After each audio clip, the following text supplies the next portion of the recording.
Family, we're back.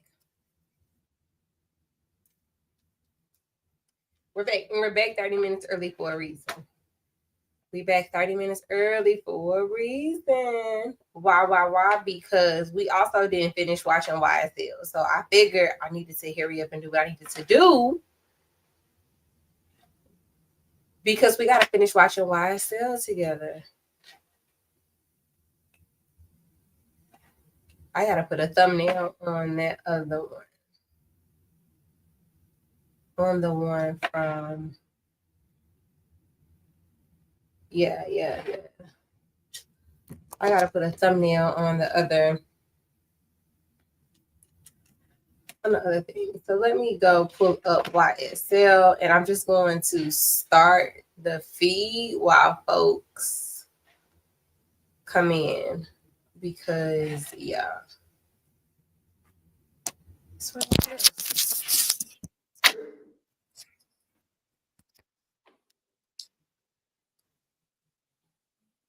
All right. Does anybody have a better way or more to add to? You will also hear about a rapper named Jeffrey Williams who raps under the name Young Thug during this trial.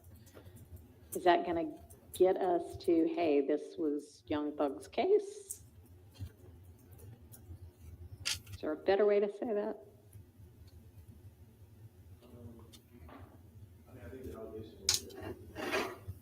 Yeah.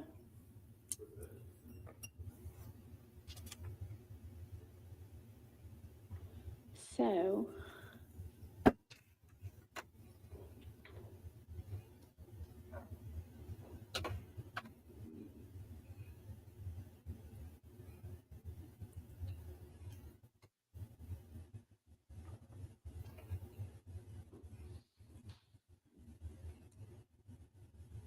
idea about how to say that?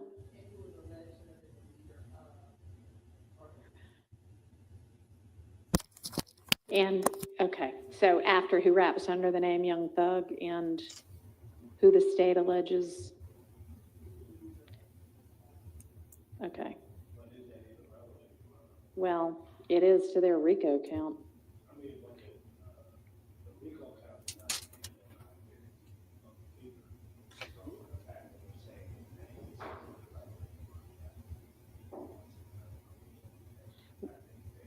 Yeah, I mean, they're not going to actually have to prove that Mr. Williams is in any way involved in YSL to potentially prove all of their charges against these defendants. Well, the relevance of him being mentioned is that may be what triggers a potential juror to go, oh, yeah, I remember watching, all of the testimony in the prior trial, and y'all presumably would all want to know that. Right, but this is how we're letting them know, because when we actually get to those questions in the questionnaire, it's more like the events are alleged to have taken place between X date and Y date. We aren't saying right then, and they involve, allegedly involve these people and potentially Jeffrey Williams and whomever else. So this is how we're kind of cueing them to, this is that case.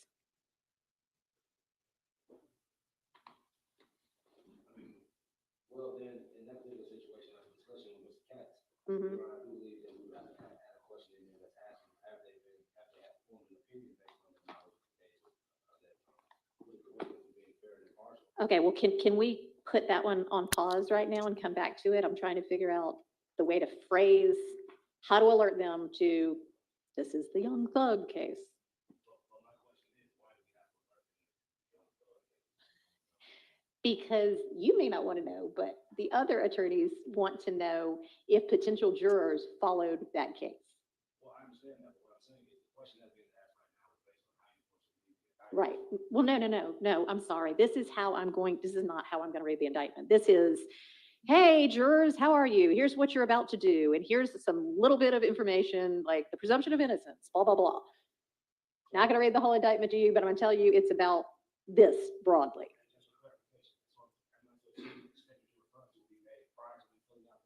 Yes. And that's how they'll know how to answer the question. Yeah, I've heard about this case. Yes, I followed it intensely, or no, I don't know what you're talking about.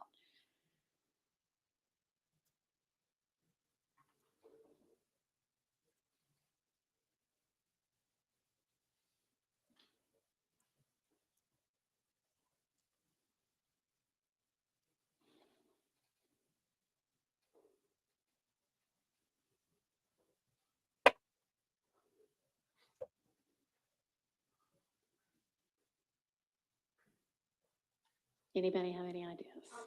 Okay.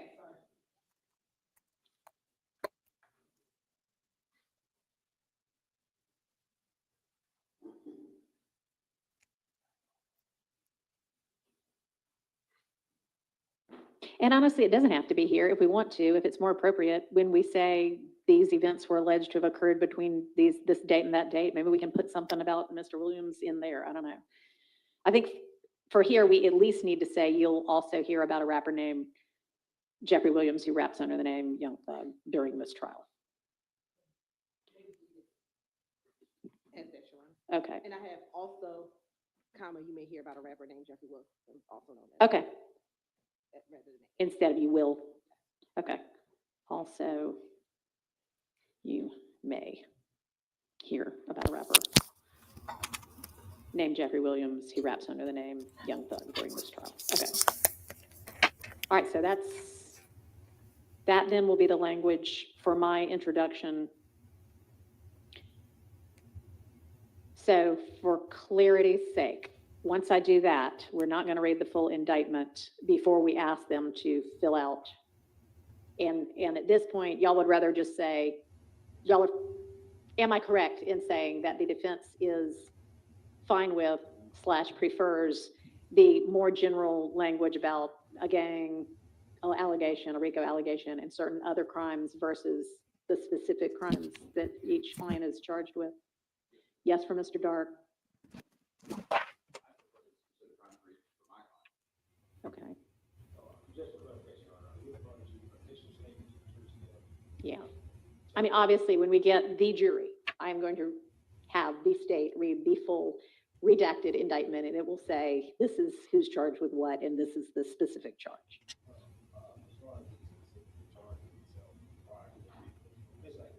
I don't believe that all of the jurors have. Okay. So the first conversation. Okay. All right. All right, so do you want me saying Mr. Garlington is also charged with attempted murder, possession, or participation, 2 counts of participation in street gang activity, murder, 2 more counts of possession? Well, it wouldn't be, I will already have said gang. So do you want me to go into those kind of specifics? No, that's fine. Okay. Yes. With regards to the jury that we bring, I'm just want to, how are we going to do this upstairs? No, you must not have heard me say that at the beginning. We can't do it upstairs. So we're going to be doing it here, and it's going to be Monday, Tuesday, Wednesday, Thursday. We'll have 55 jurors in here. I will read preliminary instructions, which I'm happy to share with y'all. It's pretty much what I read before every jury selection. They will do their electronic questionnaires. Those, when they hit submit, it will immediately go by email to all of y'all, and I assume to me as well. And then anybody that wants to be heard on a hardship will hang around and we'll hear the hardship as well.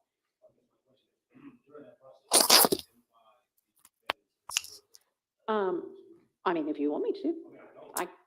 I can't remember when, let me see.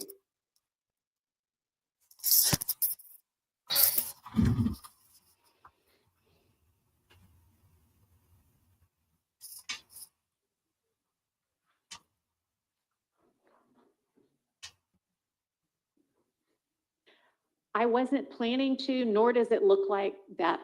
I don't know how Judge Glanville did it, but I wasn't planning to. Okay.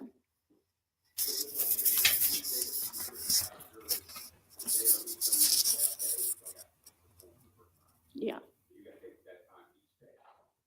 Yes, either that or I do one videotape and play it each day, but I'm going to be sitting here anyway, so I kind of feel like I'll just read it. Okay. No, but once we have the real jury, then it'll be I'll have everybody introduce themselves and y'all say, here's me, here's my client, that kind of thing. Okay, all right. They will be reading names on their questionnaire to say, are you familiar with any of these people? Okay. All right, so then I think we're satisfied with that summary. So circling back to, do we in our questionnaire have the questions that the state has? We have some of them. I don't know if we have all of them. So let's look back.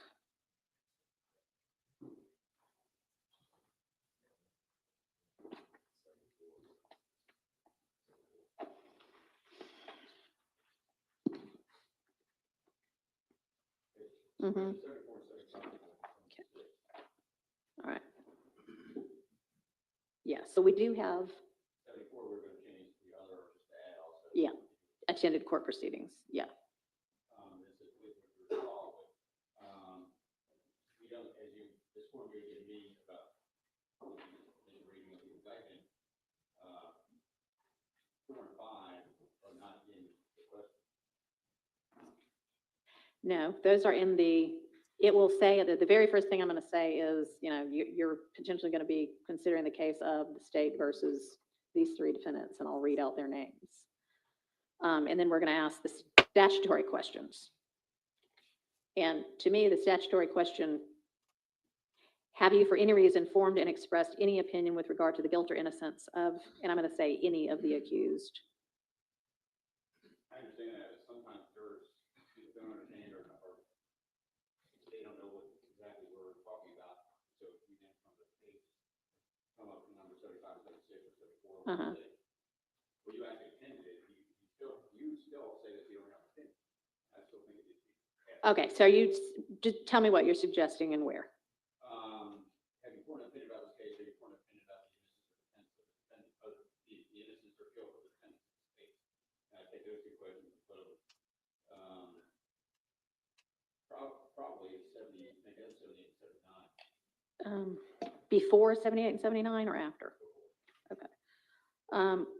So, If I may add, I believe what Mr. Cass is saying for a company, put it in the questionnaire to find out if what the individuals have found out about this case specifically has caused them to form an opinion or be impartial based on what they know specifically about the case from the sources that are. right. Okay, so after question 77, add, have you formed an opinion about this case?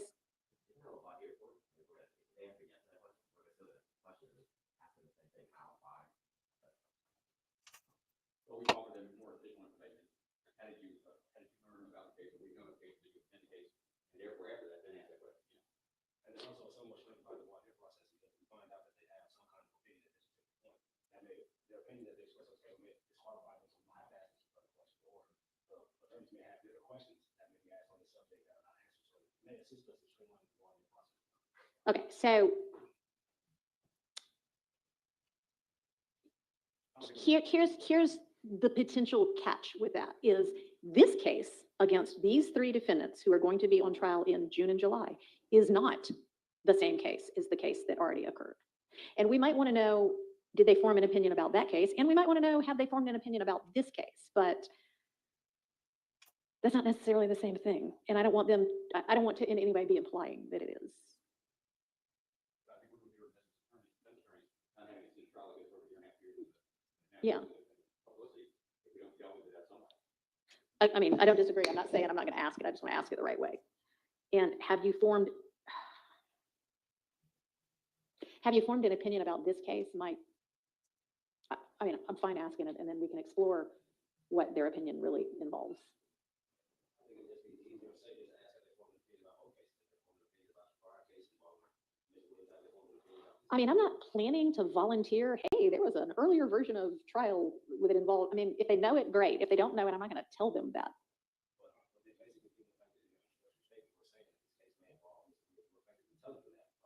Well, we're saying you may hear about him in this case. I mean, I think a lot of your follow-up individual questions are going to be, based upon what they say in this questionnaire. The questionnaire goes to all 440 people, and I don't want to be suggesting something to people that they don't already know. And I guess the only reason why is because the court has a concern with regards to the Mhm. Sure. Okay. Probably, but I don't know. Some people just don't watch the news and some people aren't on social media. So I don't know. We'll see. We'll find out. I mean, I'm trying to figure, yes, I right now have written down, have you formed an opinion about this case? And I guess the answers are either going to be yes or no. And then I can put on here, what is that opinion? Or y'all can ask them later, what is that opinion? Which would you rather? I mean, I think we can ask that, because at some point, if a juror does indicate that they have an opinion, somebody out of either the defense or state is going to inquire, so that information will come out one way or another. Okay, so if yes, describe or just yes or no? Yes, I know it's fine, I'm sure. All right. Okay, and then I think, have you formed an opinion about this case? Y'all will be able to launch into and figure out, does that include, have you formed an opinion about any of the defendants in this case? Or that's what I'm going to put a follow-up question here, or we do it. You want it as a question on the questionnaire? As I stated, Your Honor, the more we can get in the questionnaire, let's just get straight my follow-up questions. But we feel that the questionnaire becomes a little. No, I mean, one more question is not going to make or break it. Y'all want it? Yes, okay. Any of the defendants, it's written as related to this case, in this case, right? In addition, I didn't see it in there, I know that this is a question that I normally ask in a lot of my trials, but given the fact that the defendants will be present before they do the questionnaire, we can add in there, if there's anything about these defendants that may cause you any kind of unpleasant feelings or anything like that, I normally ask that at trials, because I found that I had some jurors who may have went for it and look like him, and they don't like him, and they've had previous issues, if that could possibly be added. All right, so if I'm doing that, am I identifying, here are the three defendants? The defense will be sitting here at the table, they'll know these are the defendants. Maybe they'll think you're the defendant. I would hope so. I mean, if I'm not saying, I'm just saying, here are the parties, basically. Okay, we can say part. Okay. Yes. Later, yeah. No, so, okay. The questionnaire is kind of supposed to be that yes, no, voir dire part? Yeah.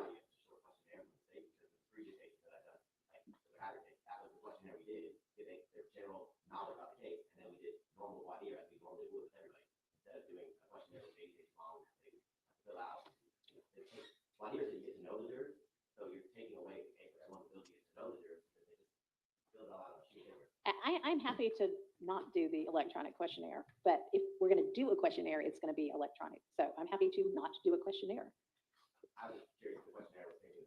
It is, I think, designed to take the place of the initial part of voir dire that is to the whole, whatever it's called, video, all of the yes, no questions. It's not designed to take the place of individual follow-up. Yeah. So with that knowledge, if there are some questions we need to add, then there are some questions we need to add. Sounds like one of them might be, here are the parties in the case. Here are the parties and the attorneys in the case. Anybody just really get under your skin? I won't say it that way, but you know, right? Is that what y'all are proposing? Yes, Okay, I'll find some place to add that.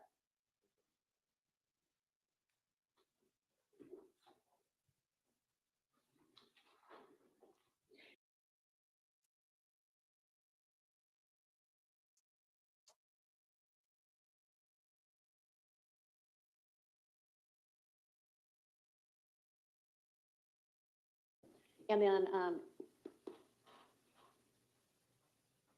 I think, have you formed an opinion about this case? Y'all will be able, Ms. Buggs, the court, and Ms. Percival, as well as, you know, the opposing counsel. Do not e-serve it. Got that? Nobody e-serve us, please. That is quite a hassle. All right, email it. Okay, so that'll be by noon. You will email that out to everybody by noon on Monday, March 3rd. And then all of the defense attorneys who should have already looked at the entire smaller universe, galaxy, if you will, of evidence. Once you get that list that is as close to final as possible on the 3rd, I'm going to give y'all. Well, I know what happened, but I got to figure out who we are. No, you must not have heard me say that at the beginning. We can't do it upstairs, so we're going to be doing it here. Okay. Well, it is to their RICO count. Okay, so we passed this. Yeah. Yes, either that or I do one videotape and play it each day, but I'm going to be sitting here anyway. We passed Have it. you formed an opinion about this case? questionnaire goes to all 440 people, and I don't want to be suggesting something. Or what is that opinion? Which would you rather? I mean, I think we had that, but at some point, if a juror does indicate that they have debated somebody, I don't believe that the state requires that, so we're gonna ask it a lot of trials, but given the fact that the defendants will be present before the jury question, I think that, if there's anything about the defendants that may cause you any kind of unpleasant feelings or things like that, I don't think that trial, that I'm not, as a person, may have what it look like anything like it, may have previous issues with that body. All right, so if I'm doing that, am I identifying your other 3 defendants? Maybe they'll think you're the defendant. I mean, if I'm not saying, I'm just saying, here are the parties, basically. Okay. Yeah. Later, yeah. No, so, okay. The questionnaire is kind of supposed to be that yes, no, voir dire part? Yeah.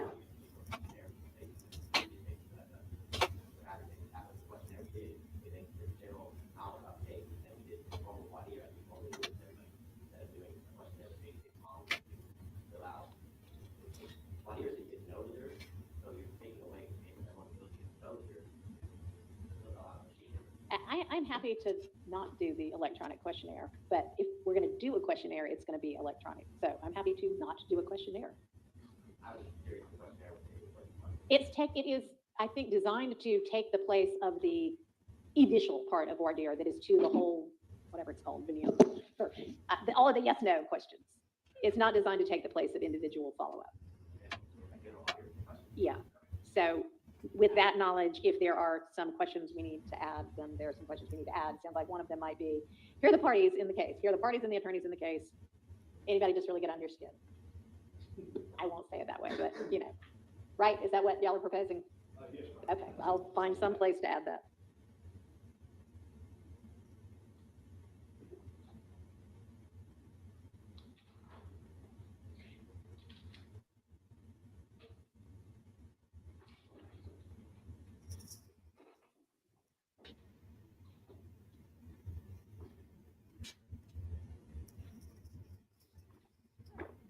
All right. Anything else we need to add to the questionnaire? Okay. All right.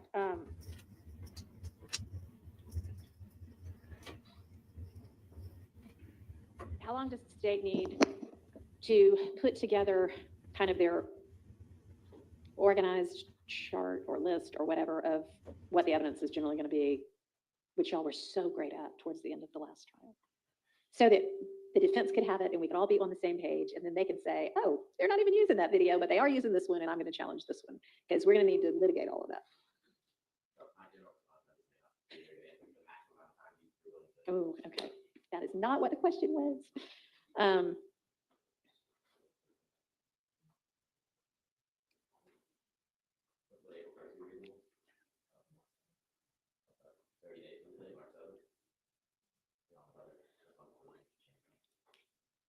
March 3rd.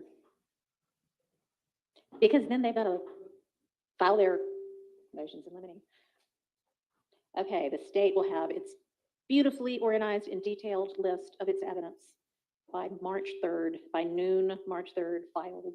You know, well, you don't have to file it, just share it with everybody. Oh, which reminds me, I think I've said this before. In fact, I know I have, but anything that y'all need the court to see, like the list of evidence, email it to Ms. Rosser, and or email it to Ms. Rosser, Ms. Buggs, the court, and Ms. Percival, as well as, you know, the opposing counsel. Do not e-serve it.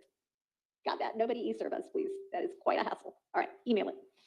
Okay, so that'll be by noon. You will email that out to everybody by noon on Monday, March 3rd. And then all of the defense attorneys who should have already looked at the entire smaller universe, galaxy, if you will, of evidence, once you get that list that is as close to final as possible on the 3rd, I'm going to give y'all until the 17th to file. These will be filed, all of your motions in limine that are specific, that say I'm challenging item number, whatever it is on their list, and here's why. And then we'll litigate it. Okay. And to the extent that all of y'all can get together behind the scenes before time to litigate in court. I'm going to actually set the court date to give y'all time after y'all's motions in limine have been filed for the state to take a look and go, oh yeah, that makes sense, or oh, we can do without that, or we can compromise on this, or I wonder what they mean, let me find out, and then sort it out behind the scenes cooperatively. Y'all do that, okay? It'll be much smoother for everybody. Sorry, so evidence-specific motions in limine by noon, filed by noon, March 17th, emailed to the court in addition. And then why don't we plan to have court on March 27th? We'll start at 9:30 and we'll just go as long as we need to. And we might need to go into March 28th as well. Can y'all look at your calendars and make sure those dates work for y'all?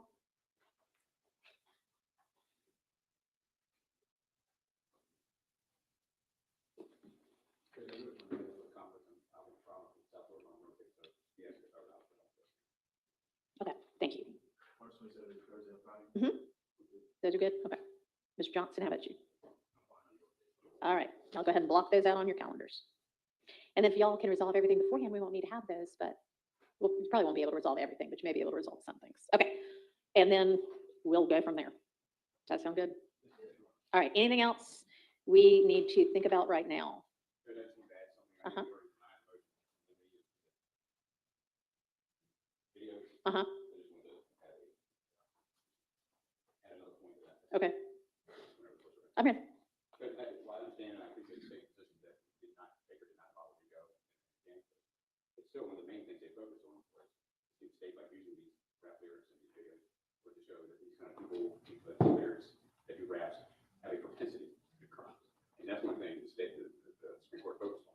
And I would take a position that is another reason why we would ask for reconsider its position in denying that. All right, thank you.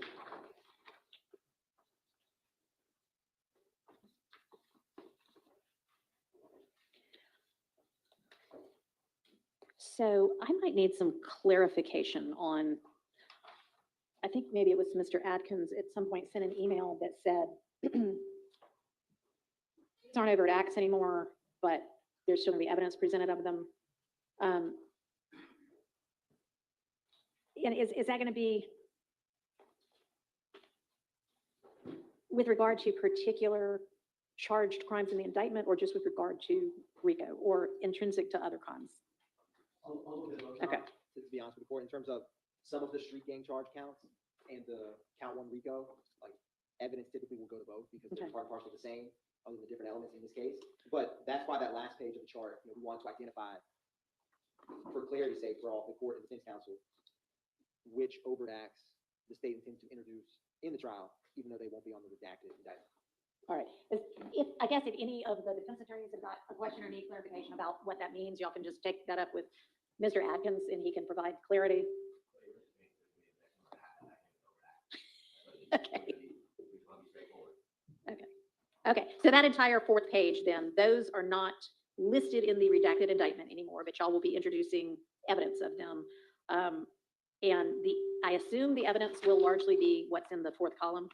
Correct. Okay. In fact, all of these on this chart, video with audio, Okay. video, poster, picture. Okay. That one, Go ahead. there may be more to that false testimony, Okay.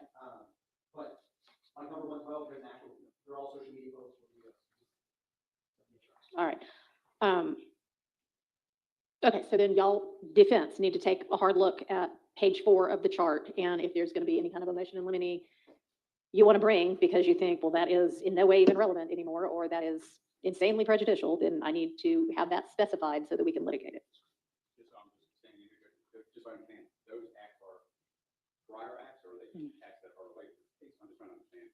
Are we talking some transactions? So they're going to be, well, I think they're purported to be intrinsic, right? What specifically?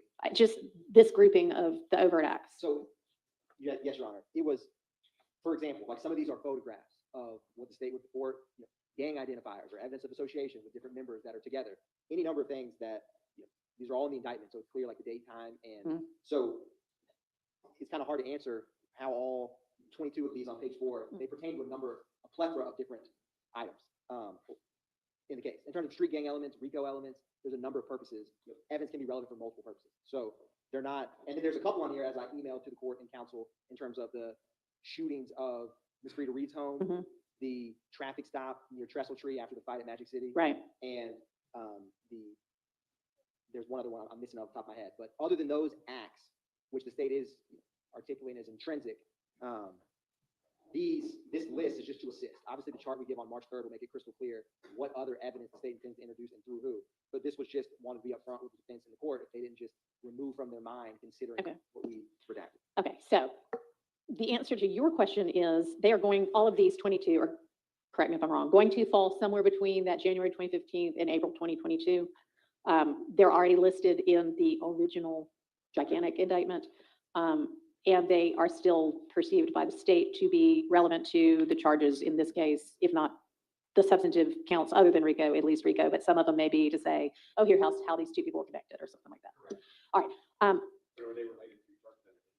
No processing, all. No, so all of these are related to California RICO. We just, for efficiency's sake, removed it for what the jury at the end has to ask and saying is overact in, which is a facial tattoo YSL on Mr. Murphy. That may be exhibited case, but it's not going to be overact. The jury's going to go back there and deliberate. Is this an overact in purpose of conspiracy? It's just relevant in this evidence. Technically, they all pertain to count one RICO. Some have multiple purposes. Shooting charges or Do other. any of them fall under similar transactions? There's no similar transaction issue because we count one RICO with these specific evidence. I mean, if you look at this list, other than these are, I guess I'm a little confused. Well, like you mentioned eight, and I said, I call it, as one of those cases. When you said it was one act where somebody shot somebody's house up. Correct. So, Is that, excuse me, but is that particular victim, this is a victim in account? so no, to answer your question, well, Yes. but in a different, You don't get out in front of it. not, well, Ms. Reed herself was not listed in the indictment, but that, the California shooting, there's an email that listed that is intrinsic to this case. I can talk more. You It's- all kind of complicated, but Yeah, I think it's, what he's, I think asking is it intrinsic to a substantive charge against one of these defendants? Is that what you're asking? And count one RICO. Yeah, other than the count one RICO, like, is it any of the non-number one RICO charges that any of these defendants faces, is it intrinsic to one of those counts? Is that what you're asking? Yes, and would we still need to have a separate hearing on it? Yes, if y'all want a hearing on them, yes, you're gonna have to allege something in a motion limiting that says should not be admissible evidence. And that's why the state was identifying so the state council would know what other acts that are not counted, so that the state council has an objection. And phase 4 or 22, I So there's an email that Mr. Novelli has that is from January 24th, 2025. So it has January 22nd, 26th, 2015 shooting in Street Retail. The April 28th shooting at Club Crucial that preceded the 1428 Del Drive and 1903 Drew Drive later that night, which are over acts 41 to 46. And then you have the October 1st, 2015, which was initially over acts 56 and 59, which is where Mr. Arnold, Mr. Arnold gets a fight in Magic City and then gets traffic stop over the Trestle Tree later on that night. It was over acts of attempted murder. And then you have in May 10th, 2019, Javon Fleetwood attempted murder of Will Howard Jr. So those four are what's in that January 24th email. And I'm not going to get yourself, but the defense counsel has one that has it. And then those four, and this was really just, if you look at this chart from the board, a lot of these, other than those four I just mentioned, are just photographs or video clips, something like that. That outline is back. All right, I have another question. Are there videos or rap lyrics that are intended to be admitted that are not listed on one of these 4 pages? Not rap, music videos or something like that. Okay, There may be other videos, like from cell phones or something. okay, but rap video, rap lyrics, everything that is one of those things is already in this 4-page chart. All right, y'all got that, defense attorneys? With regard to, your Baker type ish argument, you already have before you in this 4-page chart, any rap lyrics or rap videos that the state intends to introduce. So you can go ahead well before March 3rd and be looking at that and figuring out whether you want to file a motion limiting with regard to any of that. It's the same on page 4 of the chart. Yeah, but it's, there may be, yes, it's the same chart. It's a 4-page chart, and the 4th page was used to be overt acts that are still going to be intended to be admitted, but not as overt acts anymore. The first 3 pages are overt acts, right? Still, okay. And by the state, there's only 3 that I view as classified in the Baker type analysis, Okay, which was. that's 3 you mentioned before. Okay, but there are other. Okay. Okay, so anything else that says like video, that's not like a rap video. That just is like some Instagram thing or something. Okay. Okay. Thank you. Yes, Your All right, I appreciate everybody's time. Is there anything else anybody thinks we should be discussing right now? You know, I just wanted to put on the record, just as that, of course, our clients are here, not consent anywhere else. So that we'll have time to confirm that. My client specifically is concerned about this vaccine. Okay, I don't know the answer. Ms. Rosser.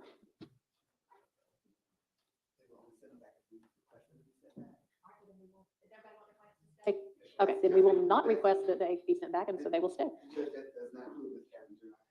Oh, yeah, Mr. Eppinger might, I don't know what Mr. Eppinger's situation is. We might need to talk separately about that.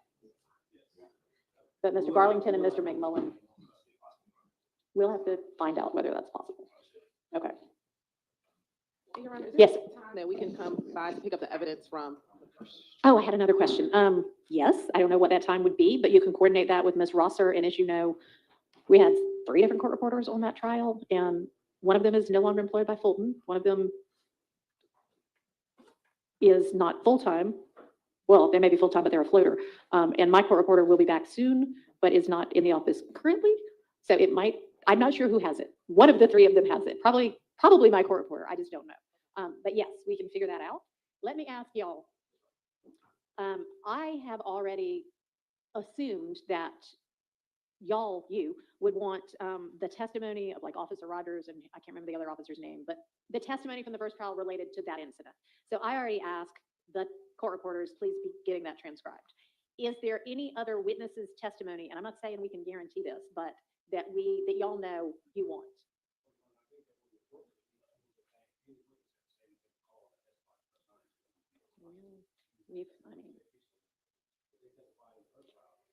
All right, we're talking about 132 witnesses. So that may or may not be possible. And it may be that you don't want Ms. Latner's testimony, the 911 person. So take a look at their witness list and prioritize it, okay? And then give the court the, I don't care if you list it all the way 1 through 135, but give me the priority in which you would like that so I can tell the court reporters, please focus on this witness, then this witness, in case they don't get through it all, okay? All right. I mean, honestly, they're still working on that Officer Rogers testimony, the people around that right now, so they haven't even moved on past that. Can you have it to me in the next 10 days? Okay. Yeah, just if you want to go ahead and send me that list, go ahead and do it. Okay. All right, anything else? Okay, thanks, everybody.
I'm not sure.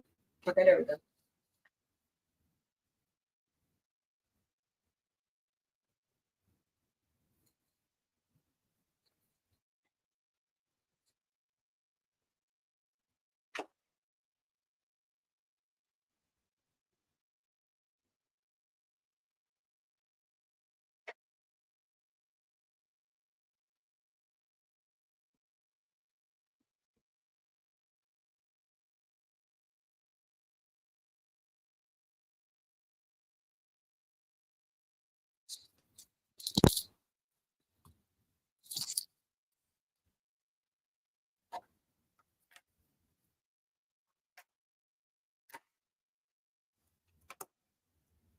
I'm taking us to the line crime. I'm sorry, to the Court TV feed because the audio is better. So just give them a second to turn it up. Turn it up.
But y'all can't hear it all. It is playing. Leave loud. And we refresh it.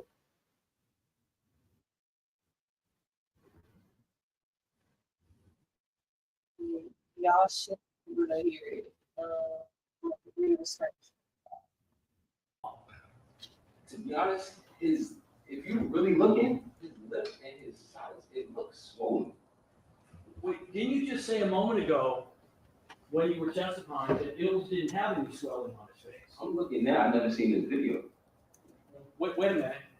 I asked you previously what kind of injury he had. Your comment 3 minutes ago was, well, his face wasn't swollen. Now you're saying, no, I'm looking at his lips and they look swollen. I said his face wasn't swollen. I didn't say anything about his lips. Oh, let me just ask something. In your definition, are the lips a part of the face? Yes. So when you said that his face wasn't swollen, wouldn't that include the lips? No, because I would be more detailed in saying his face or his lips. Isn't it true that when you testified earlier, you didn't realize that we might have a video of what Ill's condition was that night, correct? I wasn't sure. Objection argument. Sustained. And that man's strict. Yeah, you're talking about something different. The testimony was, the night before, when the incident happened, the witness didn't see that Bill's had any swelling on his face. This is now the next day, right? Let me ask you, are you aware, Mr. Phillips? Yes. You said he didn't seek any medical treatment that you're aware of, is that right? That I'm aware of, yes. Are you able, when you look at the photograph, does this look to you like somebody who has been punched 3 times in the face by an extremely muscular man with a closed fist the night before? He has a full American flag over his head. I'm not too sure what's going on in the side of his face. So just from what you can see, sir, can you please answer the question I've asked? Let me ask it again for you. Does that look to you like an individual who has been punched 3 times in the face with a closed fist by an extremely strong and muscular man less than 24 hours before this incident? My only objection would be the term closed fist. The witness said he wasn't sure. Your Honor, that's a speak objection. Actually, closed fist, there's no such thing as an open fist. A fist is a fist. There's no such thing as a closed fist is a fist. If it's not closed, it's not a fist. Well, then my question would still be easy to understand, Your Honor. There's no issue. Read the question back.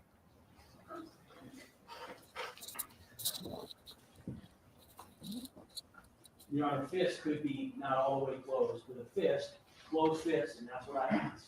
So Show me an open fist. an open fist would be like this, not closed.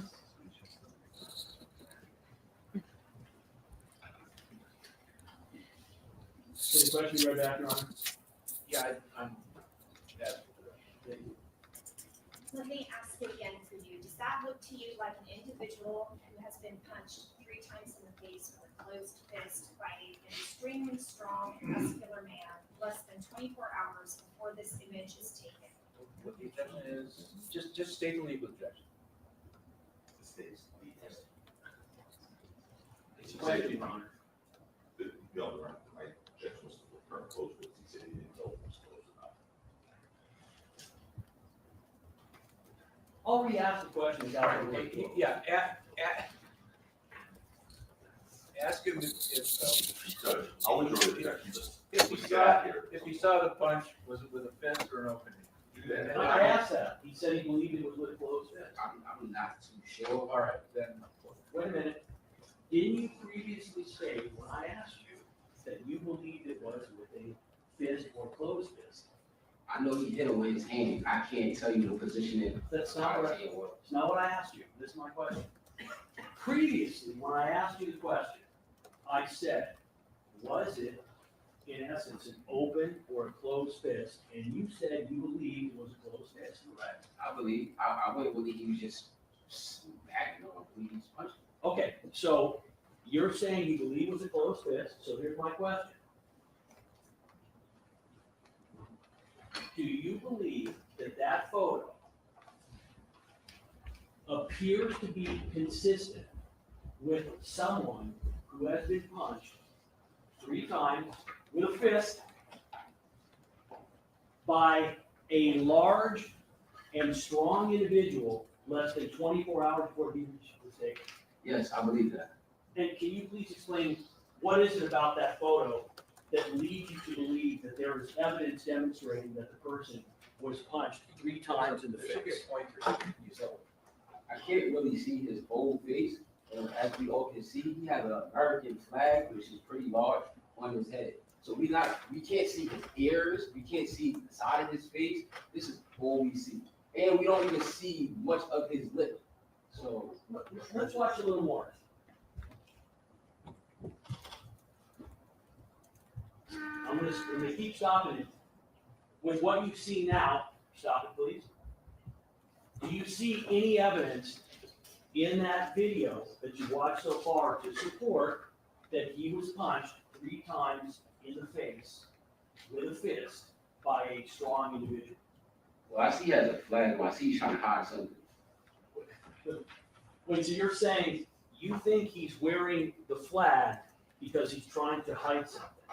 That, yes, he could be hiding a bruise. We're at a show, so who wants to walk around a 10-year anniversary show with bruises? You previously stated before that everybody was dressed in the style. Isn't that flag his style? Isn't that what he's doing with the flag? So, Live Love ASAP, on the back of the project, there's an American flag, right? So this was a part of the project, you feel me? That's why he had it. So usually Rocky wears it to come out because he's the main artist. That's his whole look, you feel me? But that day, I believe, because Dills got into an altercation, he was hiding inside his. Just so you understand, whether I feel you or not, I can't respond to your comments. When you're answering a question, when you're repeatedly saying, you feel me, you understand that I can't respond to that. I won't say you feel me anymore. Okay. So let's keep watching the video, and what I want you to do is, I want you to yell stop when you see any evidence that he has the kind of injuries on his face that you would expect when someone's been punched 3 times in the face by a muscular, strong individual. You cannot see his whole face, sir. So listen to my question. Oh no. I didn't ask you if there were parts of the back of his head or his ears you can't see. I asked you, was there anything on that video that you just saw that demonstrates, you know what, yes, that's where you can see he appears to have been punched in the face. Anything? No. All right, let's go to a different area here. One moment. I want to talk about your relationship with Relly. Yes. Would you agree that although you've known Relly a long time, you are much closer to the defendant than you are to Relly? As of now, yes. Wouldn't you agree, though, that always, for at least a long period of time, let's say the last 10 years, you've been much closer to the defendant than you have to Relly, is that right? Yes. In fact, you were asked on direct examination about your relationship, and what you said was, we had a good relationship in the early years. Do you recall that comment? Yes. Would you agree that in making that comment, it appears that you were saying that if you're qualifying that you had a good relationship with him in the early years, that means that in the later years, your relationship was not as good? Would you agree? No, I'm not saying that. So why did you qualify the statement? You're asked by Mr. Tacopina, Yes. what was your relationship like? And you say on your own, we had a good relationship in the early years. Why did you answer that question by talking about the early years? Oh, because earlier in my career, I was in the city more. So whether it was Bronx or Harlem, I could see him more back then. That was the only reason I said that. Then you also add that you got much closer to the defendant because, quote, I didn't have time to deal with Relly. Do you remember saying that? It's not like dealing with him like he was an issue. It was I didn't have time to hang out with him. Wait, When you were on direct, did you say you didn't have time to hang out with Rel, or did you say I didn't have time to deal with him? I didn't have time to spend with Remy. I was busy. That's not what I asked you. What I asked you was, who used the word deal? If I did, I used the word deal. Okay, so what you're telling me is now you're saying, when I said I didn't have time to deal with Rel, what I really meant was I didn't have time to spend with him. I'm clearly stating I didn't have time to hang out with Remy before because I'm on tour. I'm in studio sessions that aren't in New York. I'm out the country. I'm in Asia. I'm in different places. I didn't have time to spend with him. And when referring to the tour, that's the tour with the defendant, correct? Not just him. I went on my own tours as well. You ever go on tour with Rel? No, I never went on tour with Remy. He's not a musician. So you did go on tour with the defendant, correct? Yes. So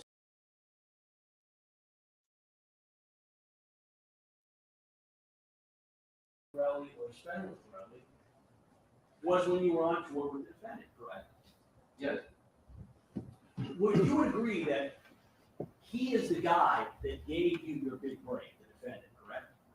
No, You would not agree with that. I would not agree.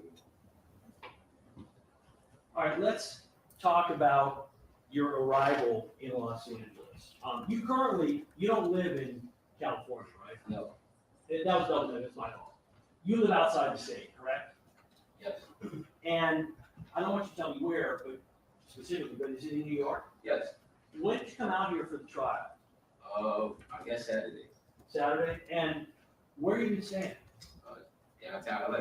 Have you had any contact with the defendant since you've been out here? No. Nothing? No. You guys are friends, you're coming out here, why are you having contact with them? A few years back, I was advised by my attorney, and I'm pretty sure he was advised by his attorney to not speak about what was going on as far as the case. So it wasn't no reason to be involved. You said a few years back, when was this? This was, I think, spring or summer of 2022. Okay. So you came out here, by the way, who paid for you to come out here? I believe ASAP Lou. I'm sorry, who? ASAP. The ASAP, the business. Well, the ASAP business is funded in a large part by ASAP Rocky, is that correct? That's not true. Oh, so when you say ASAP Lou, I'm sorry, I gotta apologize, Mr. Phillips, my hearing It's okay, sir. is not good. It's all good. So, okay, so it was ASAP Lou. Yes. Now, Lou is Rocky's manager, right? Well, at the moment, I'm not too sure, but before he was his manager, yes. Are you aware that it's been represented that Lou is his store manager? Yes, but Rocky hasn't been touring. Well, so here's my question. Do you think that Lou would have paid for you coming out here out of his own pocket, or would that have been your understanding paid for by Rocky? I'm not sure. I have no answer to that. I'm not too sure. Did you take the bus out here, or did you fly? I flew. Business or first class? It was regular. Like, it was a regular flight. But they had you fly coach? Coach, just a flight. Sustain. Just a flight. Sustain. I said You don't have to answer. Keep saying sustain. And when did you arrive? Saturday, And where are you staying right now? downtown at a hotel. And I don't want you to give me the name, but it's a nice hotel, I assume? It's a cool hotel. And And it's downtown LA. You know the area of downtown LA is crazy.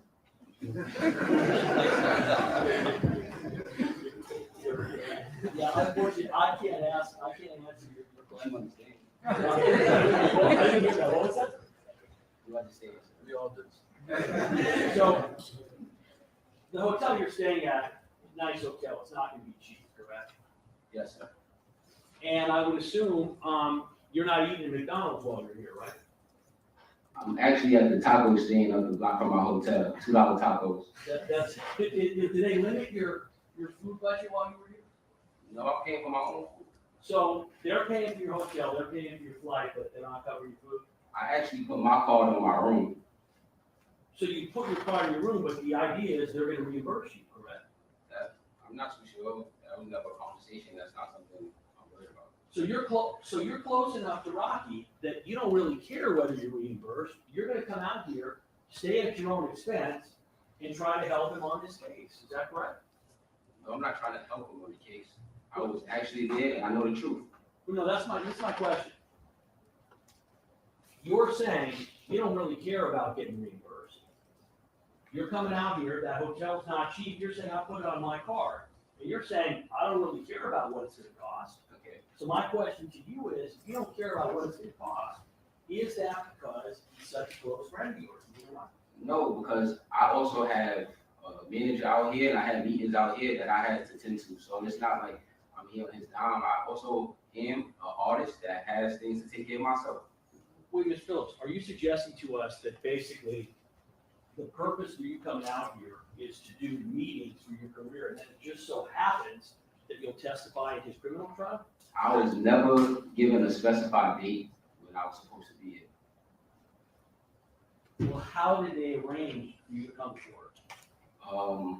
I just found out, I found out yesterday. So you're saying the first time you knew that you were gonna come to court was yesterday? No, I found out that I was coming to court when we got on the speakerphone with the judge. And then, and at that point in time, shortly after you flew out here, right? Probably like a week or so later. And you've been out here basically waiting to testify, is that right? I also just been working on my artistry. Okay, I'm not asking you how you managed to fill your time. I'm saying your purpose for being out here at this point in time is to testify in this criminal case, correct? This is another check. Not grounds, Yeah, right? exactly what he asked, what he was doing. I need a legal ground. Oh, That's an answer. I'm not overruled. Can you rephrase the question? Sure. So, my question to you is, I understand that you are spending time while you're out here doing other things. But would you agree that the purpose for your coming out here was to testify in this trial? As I said, I'm not too sure what day I was supposed to be here, but the judge told me when I spoke to him on the speakerphone, I have to be you're gonna have to testify or be a witness, and I guess you got to make yourself available. So I made sure I got to LA. So, Mr. Phillips, if you can, try to ask this question again. I'm not asking what the judge told you. I'm asking you, do you agree that the primary reason that you are out here in Los Angeles is to testify for your friend, Mr. Mayers? It's one of the reasons why I'm in LA, yes. Would you agree that it is the main reason that you are in Los Angeles? It's a pretty important reason. Isn't it true, Mr. Phillips, that the other things that you are doing here are just ways for you to utilize the time since you happen to have to be out here to testify in his case? Is that right? No, because every time I come to LA, I have my own business to take care of. Okay. You mentioned that you have knowledge and experience with prop guns, is that right? Yes. Do you have any knowledge and experience with real firearms? No. Have you ever shot a gun? At the gun range, A gun, okay. How many times? maybe 9 shots. Wait, let me just back up. Meaning you only shot 9 rounds one time, or you've been to a range 9 times? I've been to one gun range and only shot 9 times. And do you know the difference between a semi-automatic and a revolver? Yes. You understand that a revolver has a cylinder. Some people call them cowboy guns. They have a cylinder, and the rounds get put inside of the cylinder, and then they rotate when the shot's fired. Do you understand that? Yes. And you understand that the semi-automatic has a magazine, something you call a clip. You aware of that? Yes. And the prop gun that you testified to, was that a semi-automatic or was it a revolver? I don't think it was a revolver or semi-automatic. It looked like a handgun. It wasn't an actual semi-automatic. Okay, It was a prop. so let me ask you, so in other words, did it look like what is supposed to be a revolver, No, wheel, or did it look like what's supposed to be a semi-automatic with a magazine? it looked like it was supposed to be a semi-automatic. Now, you mentioned that you have fired prop gun, is that right? No, I never mentioned I fired a prop gun. I mentioned I handled them in my videos. Oh, so in your videos, you didn't actually fire it? No, Is that, I said that. Did you fire the prop gun in your video? no, Did somebody else in your presence fire the prop gun? no, that wasn't the motive of the scene. Okay, so the prop gun in your video, you never saw fire. No, Have you ever seen a prop gun fired other than what you're alleging occurred during this incident? I just to work over that show. Overall. I guess just in movies and behind the scenes of movies and stuff. I'm a movie buff, so yes, I've seen them play movies. Do you think that you have the ability, by looking at a gun, to determine whether it is, for instance, a prop gun or instead a 9mm semi-automatic actual firearm?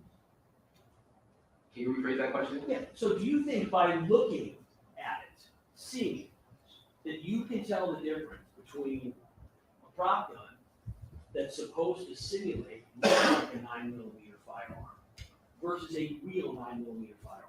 Do you think, can you tell the difference? Well, I can't tell the difference, but in this situation, Motion to strike, Sustained. So the answer is no. and you testified that there were 3 other incidents where you saw the defendant with a prop gun. yes, Is that correct? And you actually gave the dates of those, is that right? yes, And are you able to say whether that was the same prop gun as you alleged that he had on the night of November 6th? okay. Yes, because in New York, when I seen him the weekend of the Governor's Ball show, he showed me the new clip that was modified so it could be secure on his waist. I seen that, and then that was the same exact device I seen in LA, So by a clip, you're just talking about, a belt clip. yeah, belt clip. Let me ask you something. Is there any reason why you couldn't have a belt clip that would hold a prop gun and use that belt clip to hold a real firearm? No, to my understanding, a real firearm is heavier than a prop. Well, if it's a clip, can you explain to me how a belt clip, which is put on your belt, how the weight of the firearm would prevent it from being holstered in that kind of clip? Protection from this one. Relevant? Yes, I'm an expert, all of the speculation. Your Honor, he testified that it's the same gun, and I'm trying to explore why he thinks it's the same gun. I have to explore the area. I got to cross it. Says he has no experience with real guns, Your Honor, except that he fired. but I'm asking about the prop gun. I'm asking him, why is it that he believes it was a prop gun? Let me, All right, I understand your point. okay, hang on. Go ahead. Let me ask, so here's what I'm asking. You're telling me you saw him with a gun in New York. How long before this incident? A prop gun in New York, that was probably about a month and a week or a month or 2 weeks before we went to LA.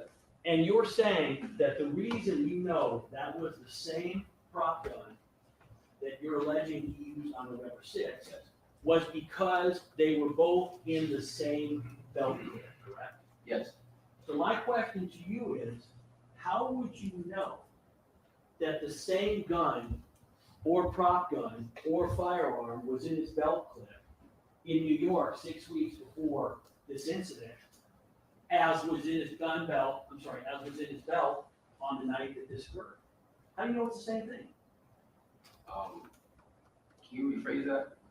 So what I'm asking Mr. Phillips is, all you can say is that, you know what, he had a gun, it looked like a semi-automatic, you testified, I don't know the difference between a prop gun and a semi-automatic, I can't tell.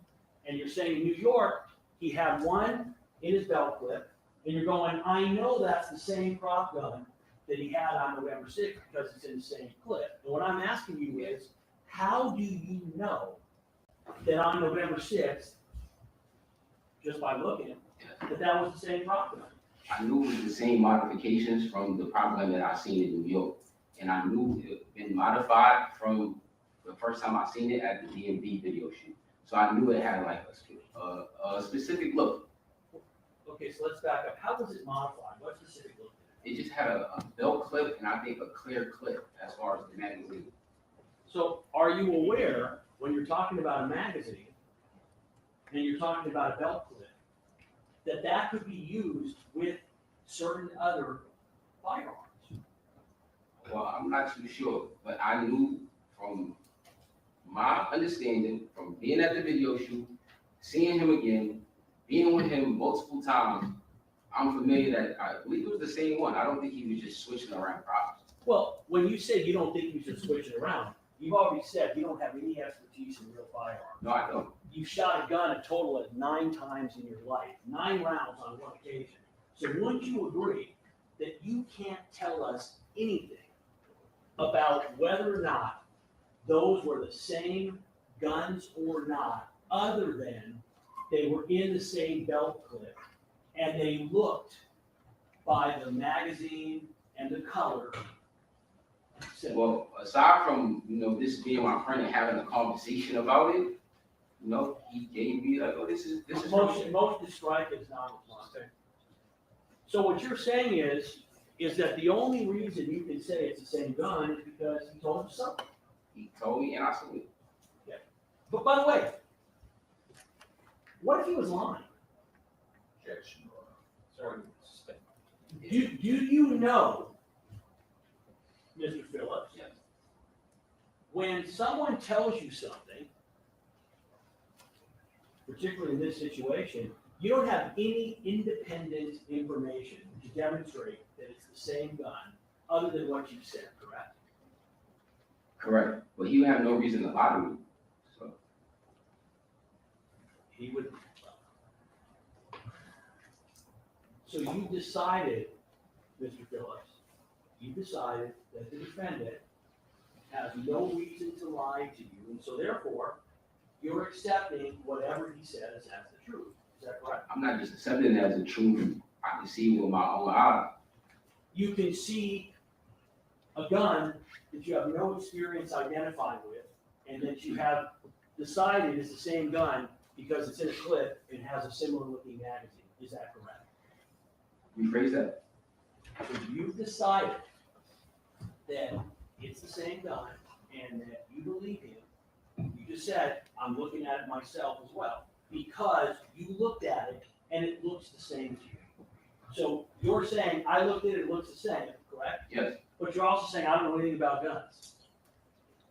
Well, I don't. I just, from my recollection, I knew it to be the same device from the previous situation. It's time to move on to another topic. When you, It's time to move on to another topic. when you use the word prop gun and starter pistol, are you using those terms interchangeably? I believe, prop gun is the section of it, and then a starter pistol is under the prop gun. Like, I guess it's like a certain kind of prop gun. A starter pistol is a certain kind of prop gun. Okay, so when you spoke to the defense, did you tell them that Rocky carried a starter pistol prop for security measures? Are those Yes. your words? Yes.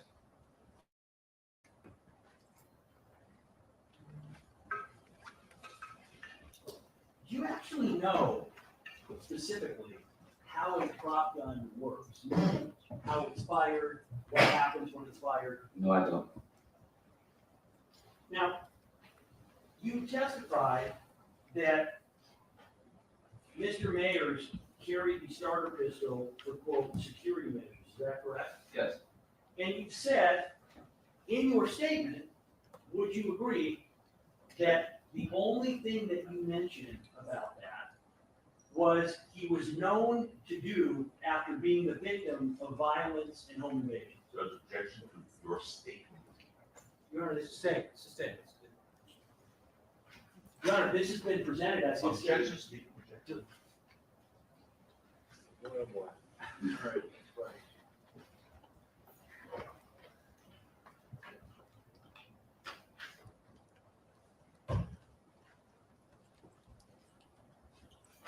That is a summary of his statement. I'm gonna give this to you again, I want you to review it, and I want you to tell me if there is anything in this statement that is not in fact what you said to the defense. I want you to read it to yourself. Do you understand? You said that I did not say. No, that you, correct. I want you to read this. This is being represented as what you said. Objection. A summary of what he said. A summary. The So- summary says not word for word. No, correct, there's no quotes, I want you to ask, I want you to read it, I want you to tell me, after you've read it, is there anything in there that is not a representation of what you said to them? No, it's nothing negative. So you're saying that's all correct of what you said, is that correct? This is a summary, so I'm not too sure, like, I see it as, this is what I said, and it could be things that I said that they didn't put there, but this is just a summary, I'm not too sure. So let me ask you again, so here's what I'm asking you, is there anything in here that is incorrect that you did not tell them? No, Objection. So, Okay, relevance. all right. So at this point, Mr. Phillips, you now said that this represents everything in here is what you said. You said there might be things that are not in here that you said, but there's nothing in here that you've read about what you said that you did not in sum and substance say. Can you rephrase that? In I other don't words, understand you. sure, what I'm asking you is, you've read these 12 lines. Yes, These 12 lines, you're saying, you know what, these might not be my exact words, but this is what I told him. a summary, yes. Yes. And you were saying, I might have told him some things that are not here, correct? No, So this is this is everything you told him? pretty much I believe. Well, let me ask you something. I want you to look and I want you to tell me where there's anything about any prior incidents with Rocky carrying a prop gun. Objection. Relevance. Sustain.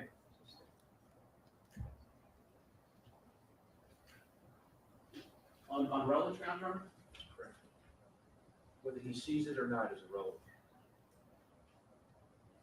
Is there anything in these 12 lines that you said is a complete, as far as you know, version of what you said? Is there anything about any incidents that you testified to regarding Rocky and the prop guns? Relevance objection again.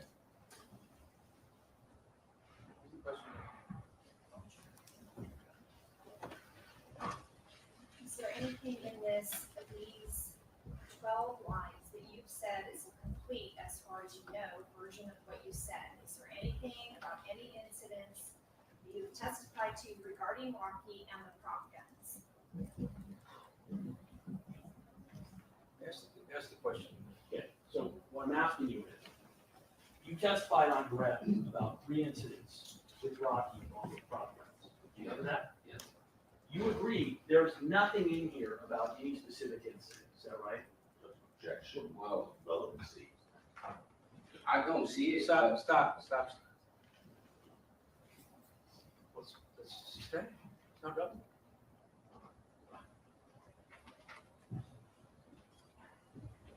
That he doesn't see anything about the 3 incidents in there. It's not relevant that he didn't see it. Or that it's not in there. You just testified that this is a complete version of what you told the defense. You just testified. Did not say that.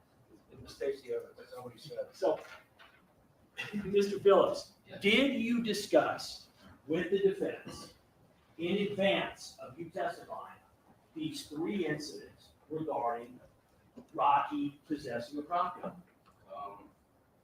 See, in 2024, when we first had our meeting, maybe I could have said something about it, but I'm not too sure.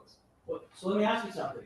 You would agree that, as far as you know, the first time that you related the information about these prior incidents with the prop gun was not when you were on the stand today, correct? Meaning, you had already told the defense about these incidents with Rocky and the prop gun, correct?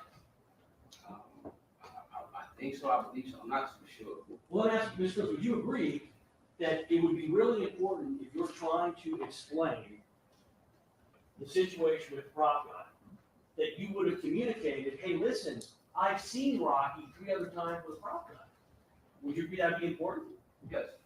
So do you believe that you would have told the defense of that important information when they interviewed you? I'm not so sure. It was a while ago. Do you agree that there's no mention of it in what I handed you? This is, What's the grounds? Relevancy. It's not relevant that it's not in there.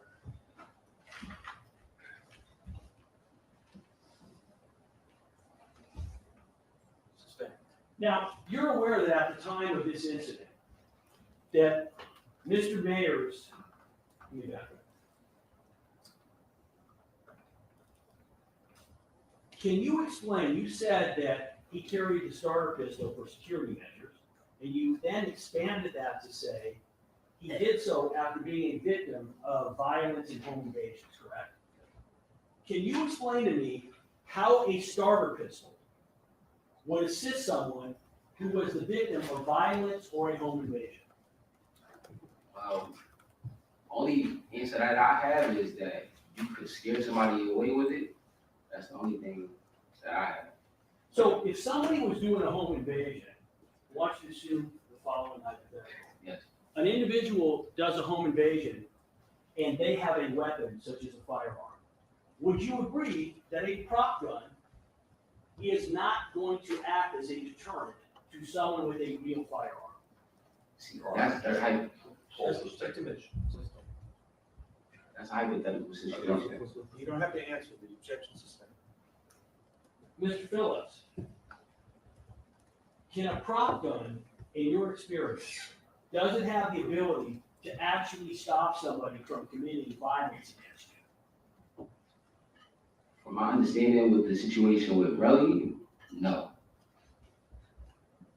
In fact, the reason you say that is, it's your testimony that Relly knew it was a prop gun, correct? Yes.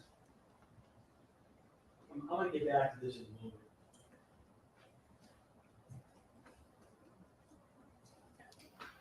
In the entertainment world, in the rap world that you are involved with, are you aware of individuals, of rappers, unfortunately, who have been subjected to violence, even who've been murdered? Objection, relevancy. Yes. Would you agree that if someone was out to commit a violent offense against an individual, that a prop gun is not going to be a match for a real gun or a knife or any other kind of weapon? Would you agree? Well, I'm not too sure because I'm not in another person's shoe and I'm not too sure how they would react to seeing it properly. I want to give you the following hypothetical. I want you to assume that you're in your own home and home invaders come into your house with real firearms. Would you agree that a prop gun is not going to be the kind of weapon that's going to have any ability to stop those individuals? I'm not too sure. So you think that an individual, someone comes in with actual firearms, person pulls a prop gun. Can you explain to me what they can do with that prop gun when they're up against somebody with a real firearm? Well, the prop gun sounds and looks like a real gun. So I feel like if somebody's breaking into your home and they see you make a gesture to protect your home, they might not even shoot you. They might just leave. They go, Don't sit so close to the mic. So it's your testimony, though, your prior statements, that Relly knew allegedly this was a prop gun at the time the defendant pulled it out. Is that correct? yes, I believe that. Can you explain to me how if Relly knew it was a prop gun, how pulling out a prop gun that Relly knows is fake is going to act as a deterrent to anything? The sound. The sound. Yes, the sound. So meaning your testimony would be that if Relly sees a gun that he knows is fake, you would agree a prop gun can't hurt him. Would you agree? Correct. But that if that prop gun that can't hurt him is fired, that the sound is going to scare him. Well, I would reject what you stated about the motive speculation. Can you rephrase it? Are you saying that even though you testified well you knew that this was a property, I'm saying not real, you're saying the deterrent would have been that, well, the sound could have scared him? Yes. Can you explain how the sound of a gun that somebody knows is phony and not real is going to scare anybody? Well, it's so loud that you would think it's a real gunshot and you would move away. But you just told us, sir, that it's not a question of whether he thinks it's a real gun or not. Your position, your testimony is that he knew it was a fake gun, and that as soon as the defendant pulled it out, he said something effective, put that fake shit away, correct? That's what he testified to? Yes. So how is it that if he knows it's a fake gun, how is that going to deter him from anything? Speculation, Your Honor. You're aware that at the time of the incident, that Mr. Mayers had real guns, correct? I guess so, yes. Well, you've seen real guns in his house, correct? I never seen him with a real gun in his house. Well, no. I'm Let sorry, me- answer I said I never seen him with a real gun in his house. Let's show pages 39, A through F, please.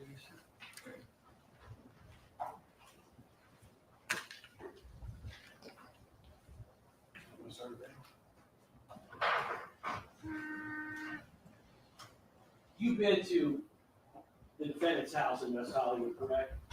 Yes. You stayed there, correct? Yes. You partied there, correct? Is that correct? Yes. You've been there on multiple occasions, correct? Yes. You were there in 2021, correct? Yes. You've been there since that time, correct? Been there since a couple times. So this people's 39, you recognize that's the defendant's bedroom in his bed, correct?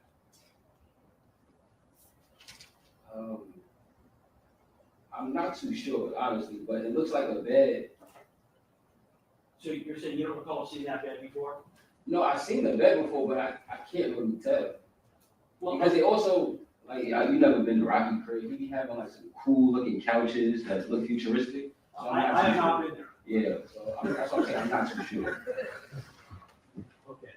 When you look at it right now, does that appear to be, from what you can tell, what does AWG mean? Oh, Huh? oh, What does that mean? Does that mean something? being oh, Okay. Have you, what's that term from? Objection, well, it's, What- It's, Your Honor, I'm having to prove. Do you know what that means? no, I just know it's oh. It's just, Do you know what the letters mean? I don't know, I could have my own way, but I'm not. You don't know for sure? No. Your Honor, Speculation. there was a, one shoot of sidebar, or we do it- yeah, we need to go to sidebar.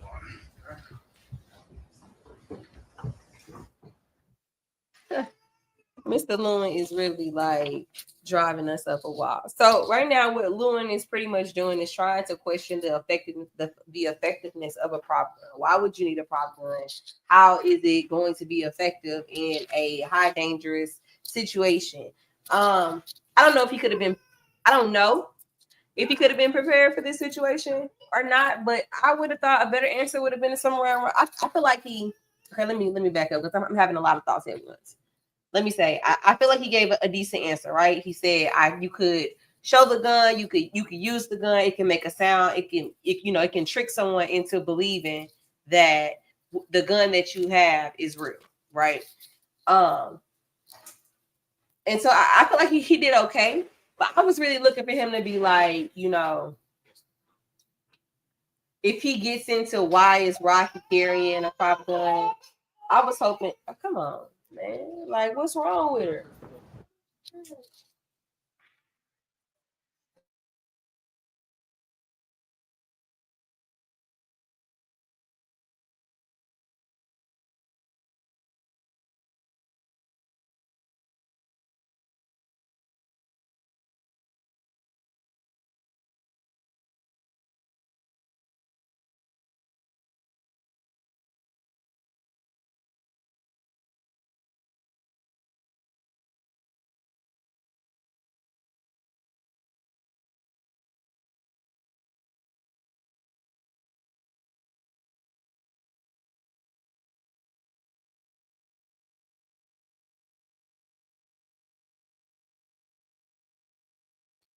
All right, I'm back. So I feel like I was looking for. I don't know if he's gonna get off and down into it about it. Why does Rocky have one? But Rocky would have a relapse, right? So that he ain't out there capping people. But I still think that he's gonna have to answer to the fact that he knew it was a prop gun. He's got this knowledge about it being a prop gun from him seeing it in New York and being seen the new belt clip What and AWG is, and you have You said ran. you have no idea, correct? Is that correct? Yeah.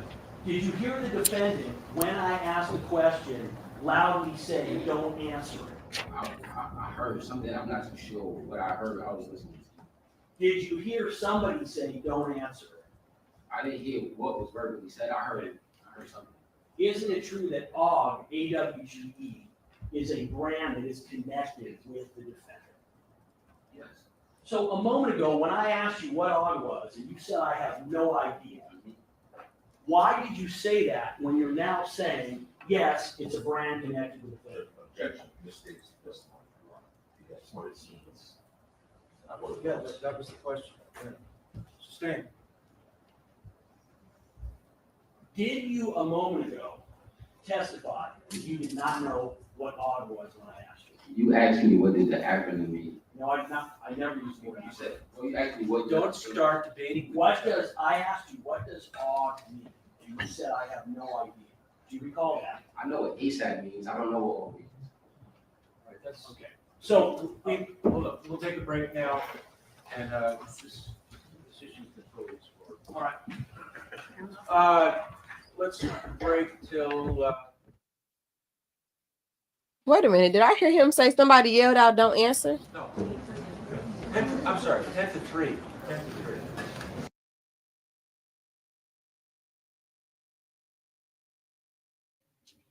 Yeah. So, y'all, we didn't use up all the spaces that we can for emojis. So, we would have to get at least. Let me tell y'all. What we'd have to get.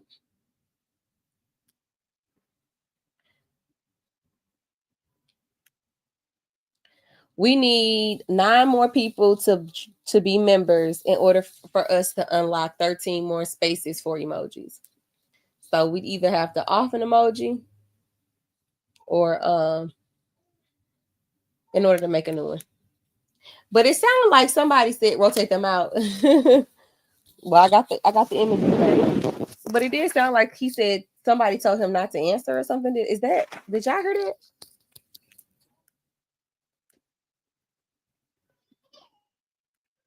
I'm gonna go back and play it.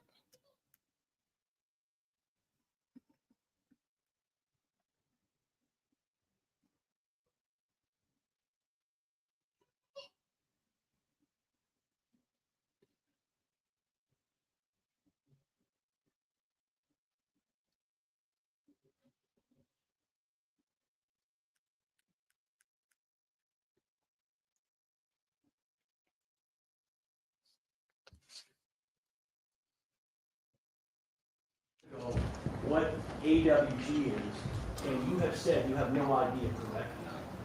Is that correct? Yeah. Did you hear the defendant, when I asked the question, loudly say, don't answer it? I heard something, I'm not too sure what I heard, I was listening. Did you hear somebody say, don't answer it? I didn't hear what was verbally said, I heard. So he's trying to say that Rocky told him, don't answer that, not to answer. Lewin asked him if Rocky told him not to answer.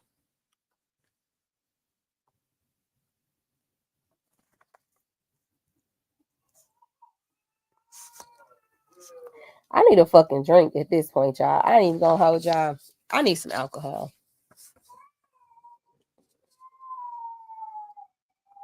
Like these people.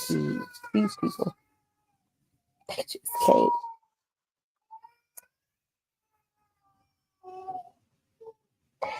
Okay, so I'm about to see if what's going on Twitter and see if we can get some confirmation if Rocky really said that or not.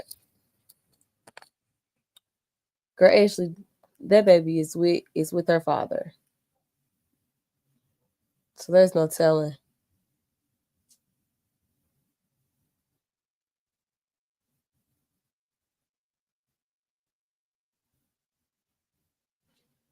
Oh, wait a minute. So Mel says, seems like an outburst from Rocky.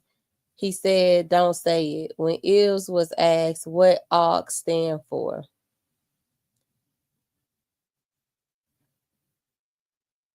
According to Google, the rule says it's a secret and it cannot be revealed what it means. Wow. So it may have come from Rocky.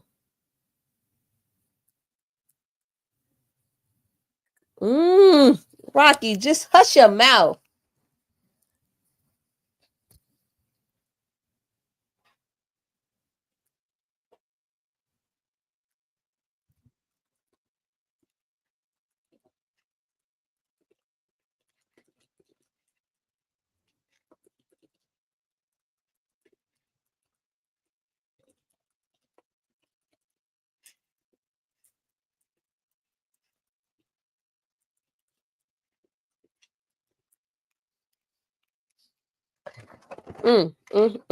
Okay, so we got Lewin asserting that Rocky said not to answer the question of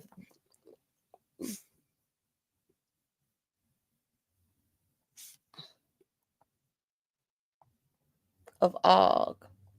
AWGE. Yeah, she gonna have to get her man at this point, Chanel, because I don't think that was a good look for the people. That wasn't a really good look for the people. It's AUG, AWGE. Now y'all know I'm about to look it up.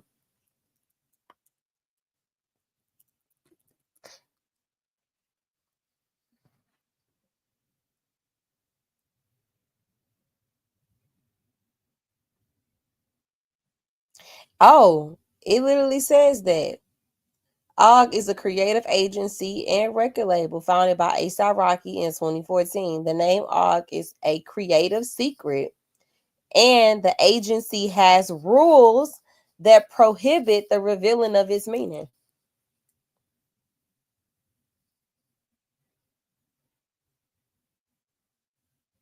So it's his company, it's his creative agency, and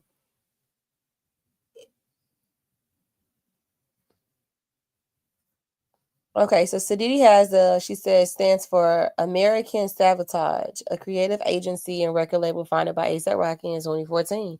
Has artists like Playboy Cardi, A$AP Mob, and Ferg from Google. Okay, so we might be okay. So we got a couple of different answers. So my answer is coming from aug.com, which it says rules. Number 1, never reveal what AUG means. Number 2, when in doubt, always refer to rule number 1. When you click on the people, it goes through a list of like Matt Henson, Hector. Let me share with y'all what I'm looking at.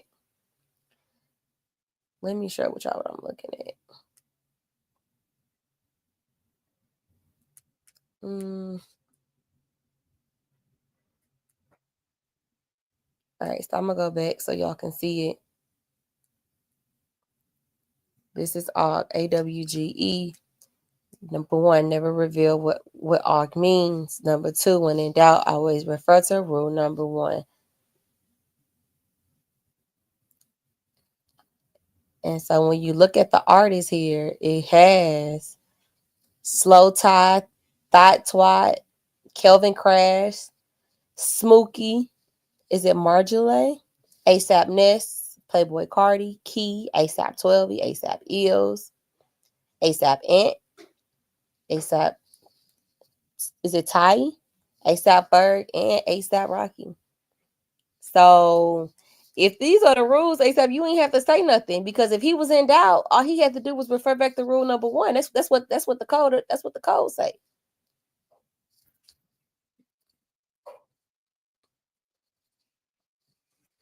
That's what the code say.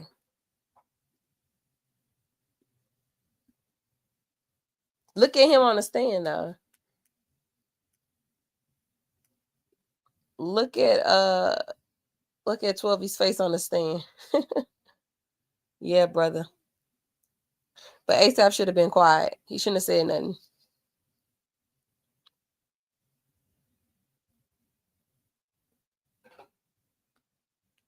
"12 years enlisted as an artist, so maybe he didn't know the rule." I have no idea if he knew the rule or not, but what did it say? So did he? When in doubt, refer back to rule number 1. So I mean, I don't know what it means. I mean, it's something that cannot be revealed. It's you could be legally bounded to that if you were a part of it. So I think that he should have. I mean, I know he said I know what it means to me. I can't tell you what it means to everybody else. So I don't know. We're gonna see how this go. But here's the thing: the jury doesn't have the opportunity to look this up like we just did. So right now, it just kind of looks like 12E is being dishonest, and this could be a win for the state because they want to break 12E's credibility. They want to break him apart to the jury and make him look like just as much of a not credible witness as Relly did. I think that 12E has made some points that are just gonna stick, but I don't know if anybody gonna buy the prop gun theory. I don't know, y'all.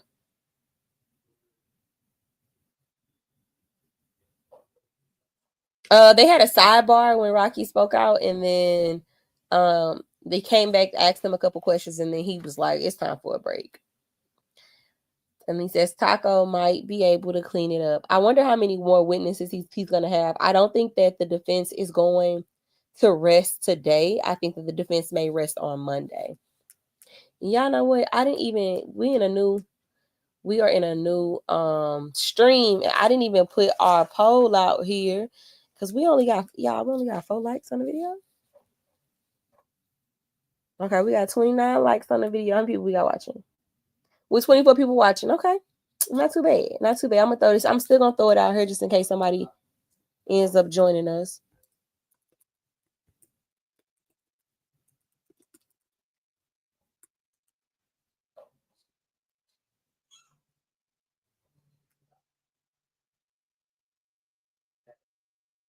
Make sure that you like the live.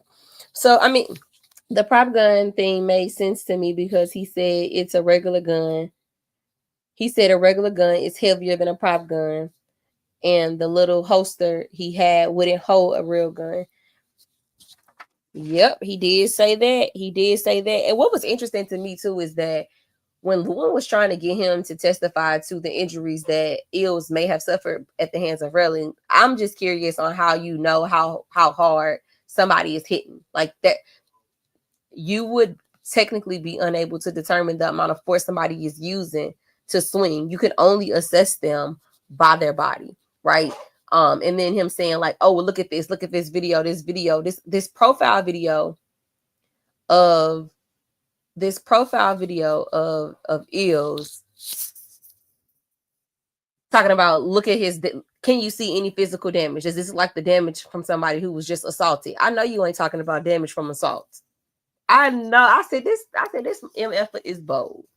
I know you ain't open up your mouth to talk about damage from assaults when you decided to include the damage or lack thereof pictures from Relly's scraped hand. Because we're not even going to call it a grazed wound, a gunshot wound. We're not even calling it that. Y'all had the balls to introduce that in opening arguments. And you want us to believe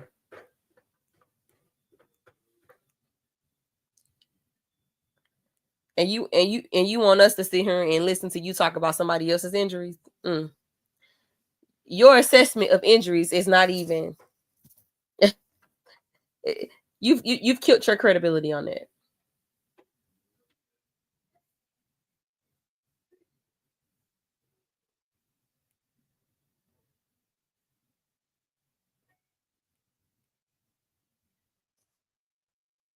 Don't worry about it, Chanel. Hit that button, hit that button, hit that button.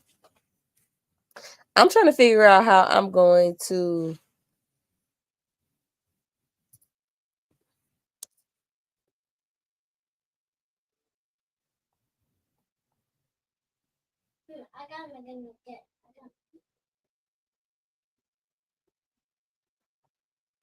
I'm writing my notes down. I'm trying to figure out how the hell I'm finna do all these recaps because we got a YSL recap. We got a YNW Melly update. So the state did hand over the search warrant. The defense ended up being upset because it didn't necessarily disclose what the conflict is. But apparently what they requested was her emails, her calls, and the defense basically asked the judge, like, you need to basically compel them to tell us what the conflict is.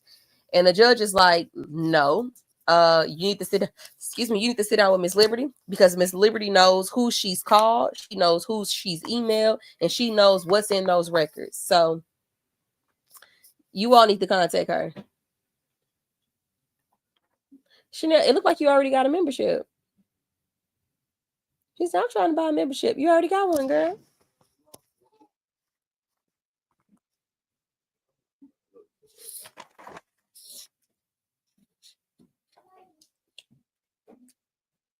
So very, very interesting testimony from the people today.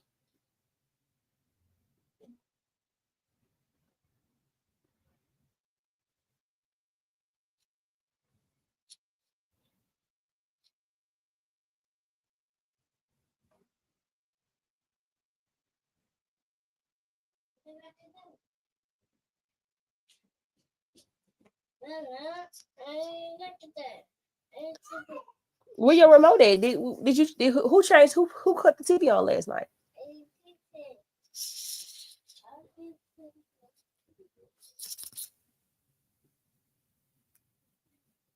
I need a drink.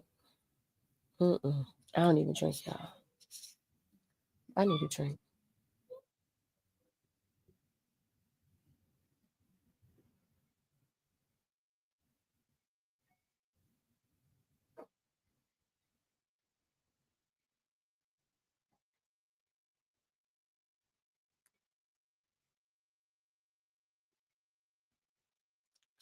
Yep.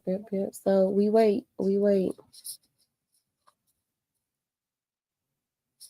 Yes, and Lewin keep asking the same questions 50 million ways to try and confuse Mr. Phillips, and it's working. He is confusing them. I'm trying to bless someone with a membership. Okay, so in order to do a gifted membership, you hit the little money sign, the dollar bill, and then it should say membership gifting.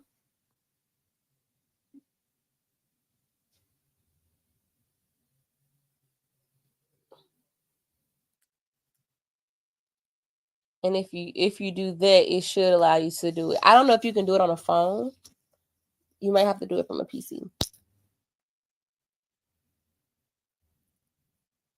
Yeah, Queen is laughing, y'all. Yes, Cindy, girl. Because Jesus be the will. So we know that. Okay, so that's what happened. I haven't found out what happened with Mariah though. So before I can even consider what content I'm putting in,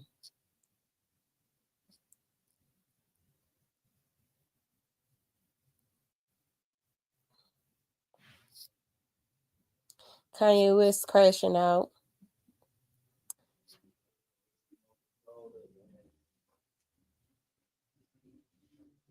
Oh, wait a minute. So Mariah is going home. It looks like Miss Liberty shared the following comment on Mariah's release ruling by Judge Martin. Melly and myself are happy that Miss Hamilton, who did nothing other than be my client's first love, is going home. Shout out to is Bryson Boom Paul. He does a lot of YNW Melly updates, and he's honestly one of my go-tos if I'm not sitting around looking up stuff. So shout out to Bryson for the work that he's doing on the YNW Melly coverage. No, I don't know him personally. Judge Fing ruled the release of Mariah today at the emergency hearing, but she would have to wear ankle monitors. So let me write that down. So Mariah's released with an ankle monitor, and that's what I was thinking too, because Sister love flight risk. She out here traveling out the country. She just not the state is just not able to get a hold of her.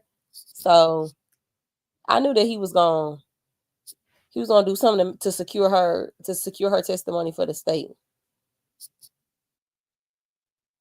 Hamilton agreed to sign a written promise that she would appear for all future court dates and stay in contact with her attorney.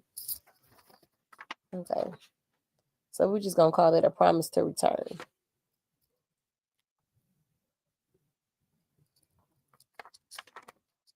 So that is the YNW Melly update. For YSL, if you missed YSL today, the trial has been moved to start in July with jury selection starting in June. Judge Whitaker basically refuses to read the indictment. They are going to mention Young Thug just to kind of see who knows what while they are pulling the jury.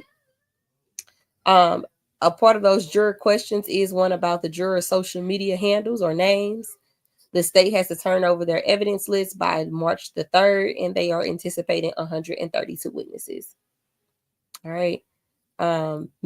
McMullen's attorney did attempt to withdraw, but he actually decided to stay on board, and they're going to get him assistance, and he is the reason why the trial is being pushed for personal reasons. Let me write that down because that wasn't actually not on the list.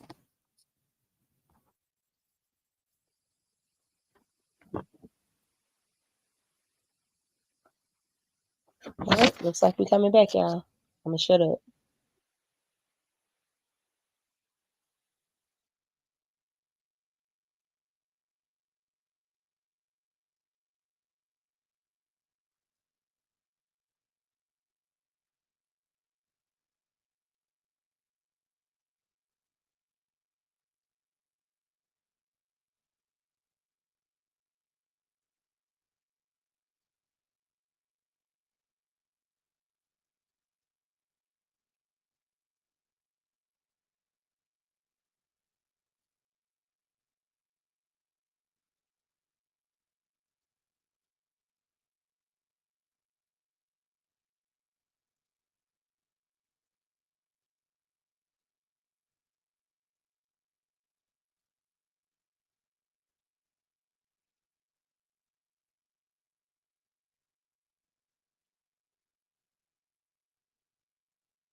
Looks like we're about to start back up, y'all.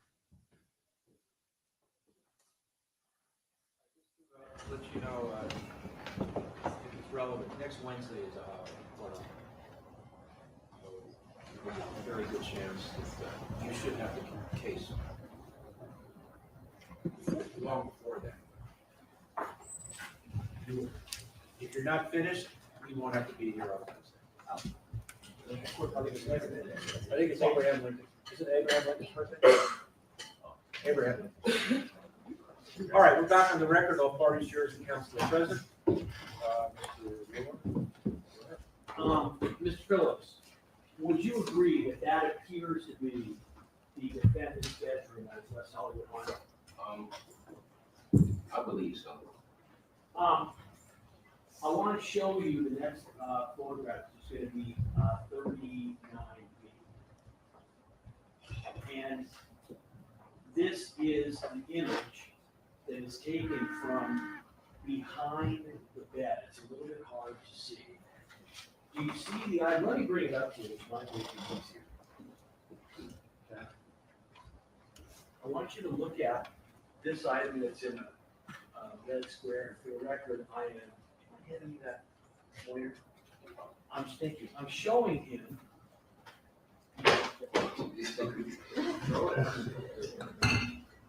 I'm showing him this item here. Is that correct, Mr. Phillips? That's what I just showed you on the photo. So you agree it's a little easier to see on this one, on the photo itself rather than the overhead? Yeah. You see that? Can you tell me, what does that look like to you? It looks like a handgun. And you would agree, does this look very similar to the prop gun that you have testified that you saw the defendant in possession of? Well, no, How's it different? it doesn't have the modifications on it. So what was the modification that the prop gun has that this one doesn't have? It had like a belt clip, and then it had like I think like a magazine, like a clay magazine hanging. Okay, let me just ask you, you understand that a belt clip would not be a part of any gun, right? You understand that, right? If it's modified, then it's an accessory to the gun name. So it's a part of the gun name, yes. Well, so this is what I'm saying. For instance, you're saying the defendant was wearing a belt clip during the incident, right? Yes, And you see that he takes the gun out of the belt clip, correct? well, no. No, I never seen him take the gun out the belt clip. That's what I'm telling you. You saw the gun, you've seen the video as an example, the gun is removed, correct? And there's no belt clip that is on the gun when it's in his hand, correct? Okay.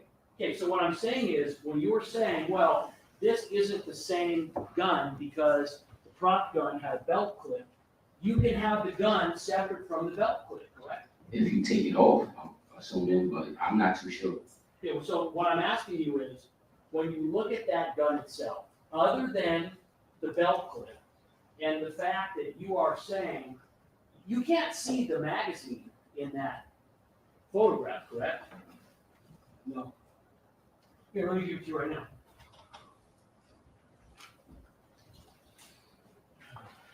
Can you see it? Oh, no. So you would agree that because of this photograph, you cannot see the bottom of the firearm where the magazine would be, correct? Because of the photograph. Yeah, Okay. right, but you can't see it, right? No. And then you also can't see if the belt clip is on the side, so I'm not. So, but here's what I'm asking you, because you can't see the entire belt, you can't see the magazine, and you don't know if there's a belt clip, other than that, this gun looks similar to the prop gun that you've seen the defendant with, right? Well, I'm not sure. I can't say that.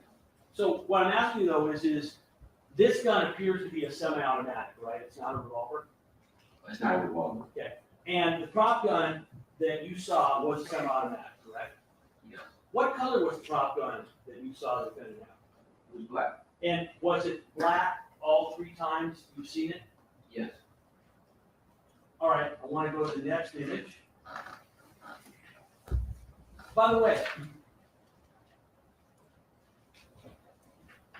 the firearm was behind the defendant's bed in his house, approximately 5 months after this incident occurred. You follow me?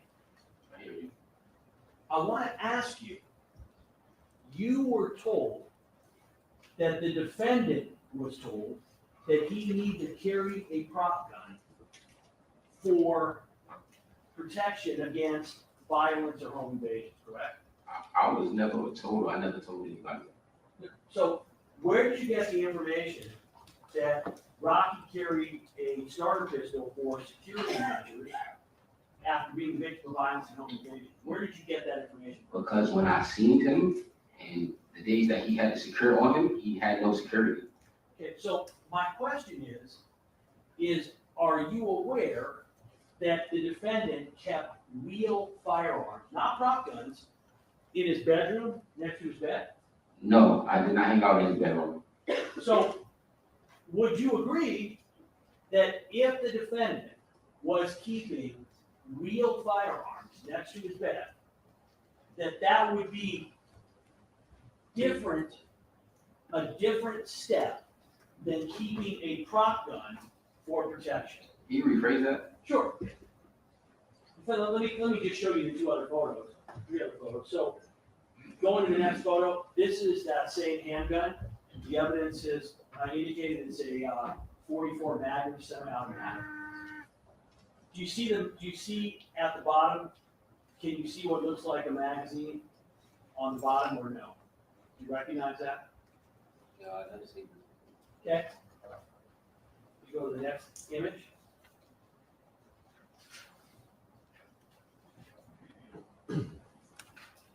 This again, next to the bed. And you will see a gun case where you go to the next photo.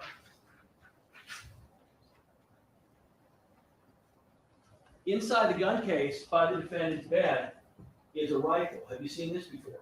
No. Have you seen that before? No. Did you ever know the defendant to have a rifle in the bedroom? No. Let's go to the next image, please.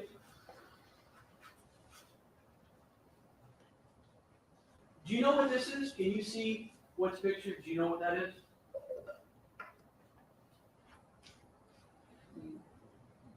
Is that the same rifle? No. Do you see in the front? Do you see those things that have red on top? Do you know what those are? Yes. Yeah, do you know what those are? Little shell cases, those shells? Those are shotgun shells. Do you know what shotgun shells are? No, I'm not a gun specialist. Okay, so what you see here is a shotgun. That's the evidence that's been presented in this case. So my question is, were you aware that next to his bed, in his bedroom, the defendant kept not a prop gun, but a large caliber 44 Magnum handgun, a rifle, and a shotgun? Were you aware of that? Right, to that objections. What's the objection? Clarification on the. That's not, I didn't ask for a name. They didn't ask for a name. What? Say again? Ambiguous as to. Are you aware that when the search warrant was served, approximately 5 months after this incident, that the defendant had these firearms, a 44 Magnum, a rifle, and a shotgun next to his bed? As I said before, I did not hang out in his bedroom, so I do not know what he had in his bedroom. But you testified that it was your understanding that the defendant was keeping a prop gun for, among other things, protection against home invasions, correct? That's what you testified to. Yes. So, do you know why, if the defendant was keeping a prop gun for protection against home invasions, that he had a large caliber handgun, a rifle, and a shotgun next to his bed? Objection, speculation. Stay. Are you aware if a prop gun has ever been collected from the defendant? I have no idea. Now, you said that at the time of the incident, that the defendant did not have access to security, is that correct? Correct. And you said that's because of COVID, is that right? Yes. Weren't you at a giant concert the next day in Long Beach that had all kinds of security? They provided security. Well, so are you telling me that the defendant your testimony, was not in a position to have security if he wanted it on November 6th. Can you rephrase that? Isn't it true, Mr. Phillips, that the defendant didn't have any security on November 6th because you and he and Ills did not want any security there when you were going to attack Relly? That's, I would object to what Bill's logic on. No, those are not grounds for objection. Calls for speculation of the mind of another. So raise your hand. The question is not called for speculation. I'm asking you. What's that, Your Honor? Oh, well, wait, read it back. I'm focusing on the first part of the question and I'm. read it back.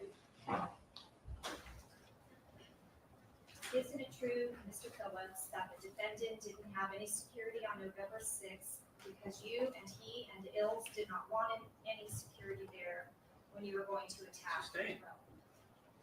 Isn't it true that you knew in advance that the defendant was planning on attacking Relly? Yes or no? That's not true. Do you know when the defendant ended up first having the prop gun that day? Well, as I stated before, I was staying at the La Park Hotel. I did not wake up at his house. I'm not too sure what was going on before that.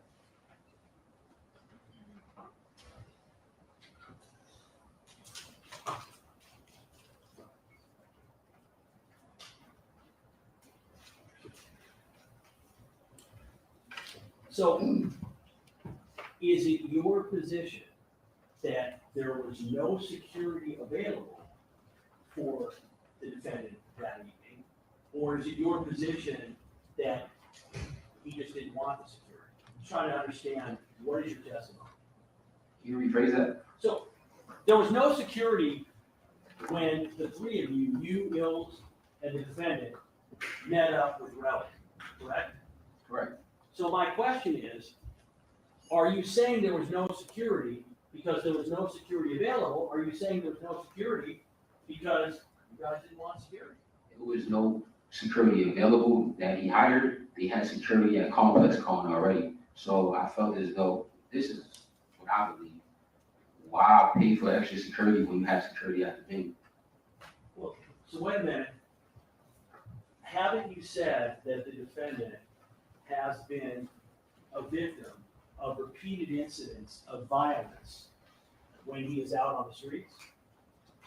I never said that. I said we were in a club and a situation happened in the club. So you mentioned in your statement that he has been a victim of violence and home invasion. What did you mean by that? Well, I was with him when we got jumped in the club and cut. And it's been situations where I've been in the house and it's been like stalkers outside with signs and stuff like that. When you say cut, you got stabbed. Yes. Who got stabbed? I got stabbed and Rocky got stabbed. And when was this? 2018. And this was in your home, his home, is that right? No, this was, we was out at a club. We was at a club. So my question is, you're saying there was security at the event in Long Beach? Yes. right?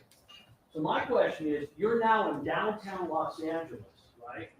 How do you describe downtown Los Angeles earlier in your testimony? It's pretty crazy downtown Los Angeles. So you're in downtown Los Angeles with the defendant, Ills, yourself, and there's no security, is that correct? Well, security wasn't needed. We was going to see our friends. I object. Stay the ground. Yes, the state's testimony, this is West Office. Exactly. They're just It's assumed facts, not evidence. This happened in Hollywood, it didn't happen downtown Los Angeles. I'm staying downtown. Let me back up. Do you agree, is what you said about downtown Los Angeles and the dangers, do you believe that applies to Hollywood as well? Yeah, they have homeless people in tents in West Hollywood as well. You would agree that the area where you were meeting up with Relly in front of the W, that is an area where there are plenty of individuals who are homeless and violent, like downtown Los Angeles, correct? Possibly, Well, is that your experience? yes. So, my,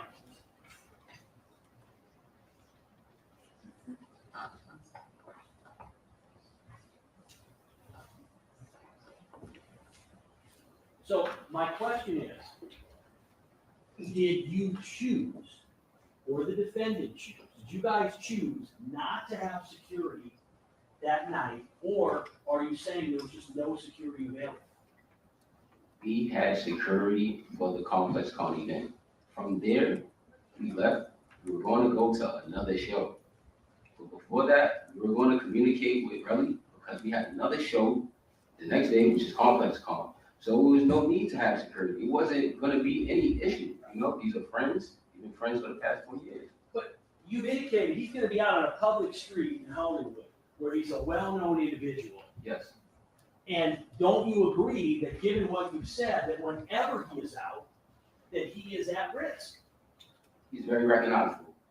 So my question is, isn't it true that the reason that you did not have any security with you that night was because there was a plan that Relly was going to be attacked?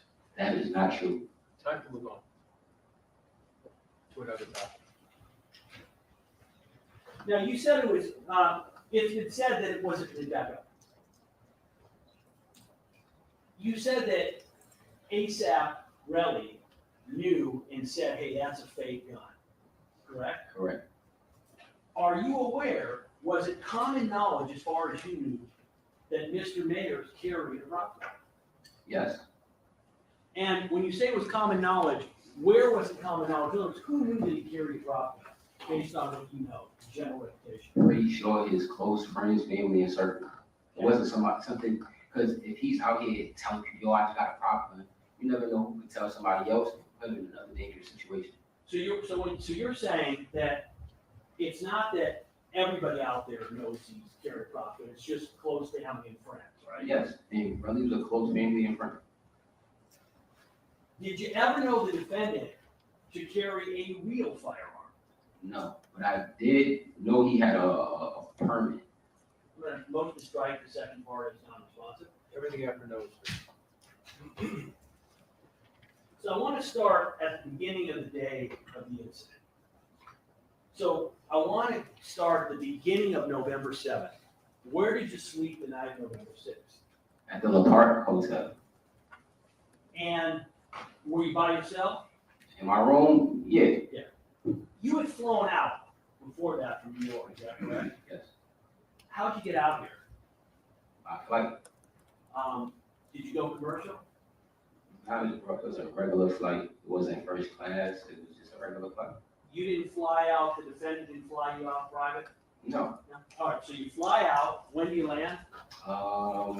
either the first or the second. Okay.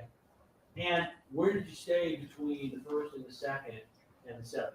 So the La Park Hotel wasn't too far in the area, so we would hang out at his crib, you know, whether we creating or just having a good time. This is the 10-year anniversary of the Love ASAP, so we have a lot of friends and family in town.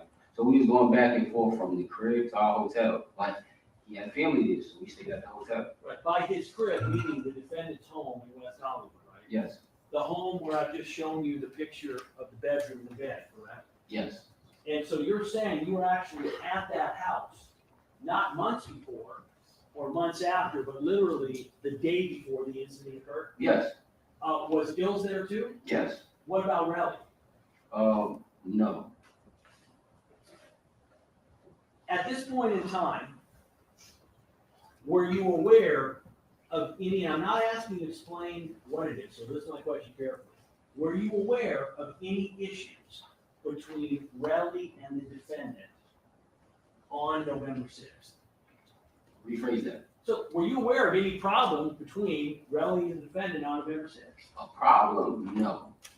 Were you aware of any animosity or hostility going either way?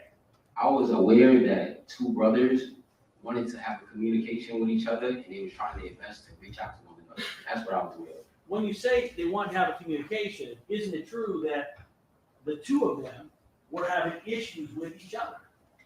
I wouldn't say issues, they just weren't communicating on the same page. And by not communicating on the same page means that the two of them were having a problem, and your belief was they needed to work it out. Is that right? To me, it wasn't a problem because, like I said, we've been friends and brothers for the past 20 years. It wasn't a problem.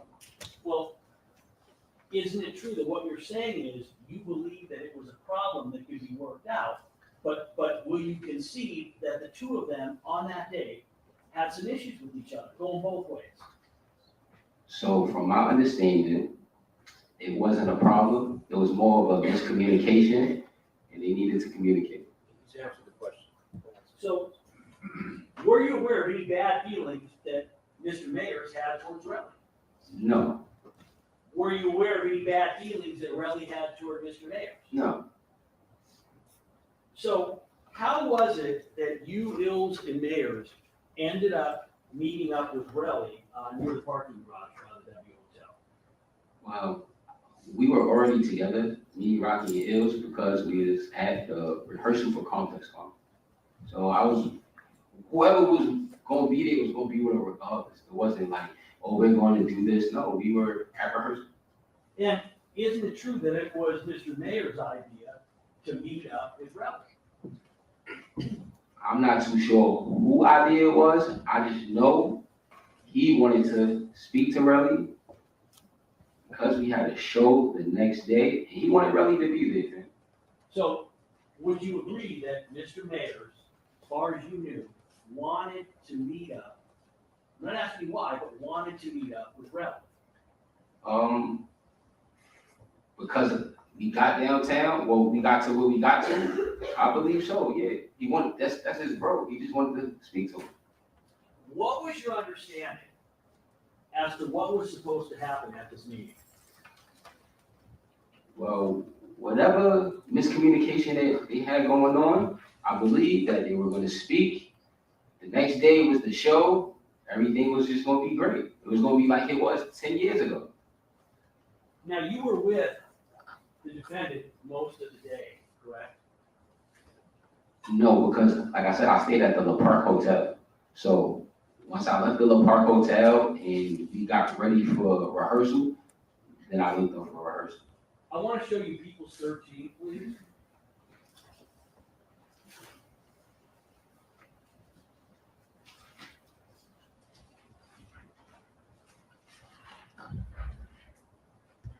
This is a text that was sent approximately within an hour of the incident on November 6th. The evidence has demonstrated that this was sent by the defendant to Relly. The defendant's part of it is what is in gray and the victim is in blue. Are you aware, well, first of all, you were with the defendant at 9:34 p.m. that day. Yes, I was. And it says, Wyatt, let's get to it, stop ducking my calls. Would you agree? Yes. Would you agree, knowing the defendant, that that sounds like he is upset with the person he said it to? No, because actually I keep typing all caps. So it's like, nah, this is regular. We gotta listen to it. Stop looking at my calls. He's calling. It doesn't seem like he's exclamation marks and anything. Stop ducking my calls. You would agree that means that Relly's not answering his phone calls, correct? Yeah, he's not picking up.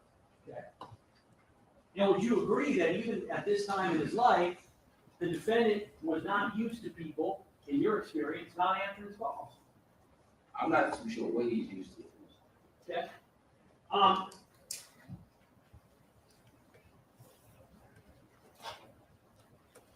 Other than trying to fix things between them, et cetera, to talk, do you have any knowledge as to what the purpose was for that meeting? Yes. So that we could have a amazing show the next day at Complex Con. As you can see, the video showed me earlier, it was friends and family. So it wouldn't have been unusual for Relly not to be there, like he was supposed to be there. Was your understanding that Relly was supposed to perform there? Relly is not a musician. I'm sorry, was supposed to, excuse me, was supposed to. He's supposed to be there, like, okay, He doesn't rap, you feel me, but he is a part of the family, so why not have him be there? And when you say Relly was supposed to be there, how do you know that? Because the other members of the ASAP collective were there. So you're assuming that because the other members of the ASAP collective were there, that Relly was invited, correct? Yes, Are you aware that Relly has testified that he was not invited? I'm not too sure, but it seems odd that he wouldn't be invited. Well, would you agree that it wouldn't be odd if the defendant is upset with him? It would be odd if he was upset with him, but I don't think he was upset with him. So this is my question. Would you agree that if the defendant was upset with Relly, that you would not be surprised if Relly was not at? Rephrase that, please. So I want you to assume for a moment that the defendant was upset with Relly. I want you to assume that. If that's true, you would agree it wouldn't surprise you if Relly wasn't invited to the performance, right? I don't think I'm up here to assume. What's that? I'm not up here to assume. Well, so when I give you a hypothetical, that's exactly what you're to do. So Should I object? I'm asking you, so listen, you haven't testified in court before, so when someone, I'm gonna give you a hypothetical. Okay, no When problem. I give you this hypothetical, that means you need to assume that the hypothetical is true.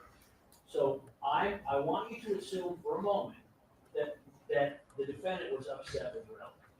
If the defendant was upset with Relly, would you agree that it would not be unusual, knowing the defendant, for him not to invite Relly to the show? Objection, two grounds of relevant false speculation.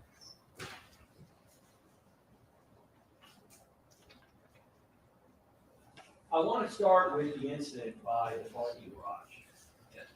You would agree that there were three of you there, yourself, ASAP Mills, and Mr. Mayor, and that Relly was by himself, correct? Yes. But I wouldn't say he by himself, we all part of the same collective.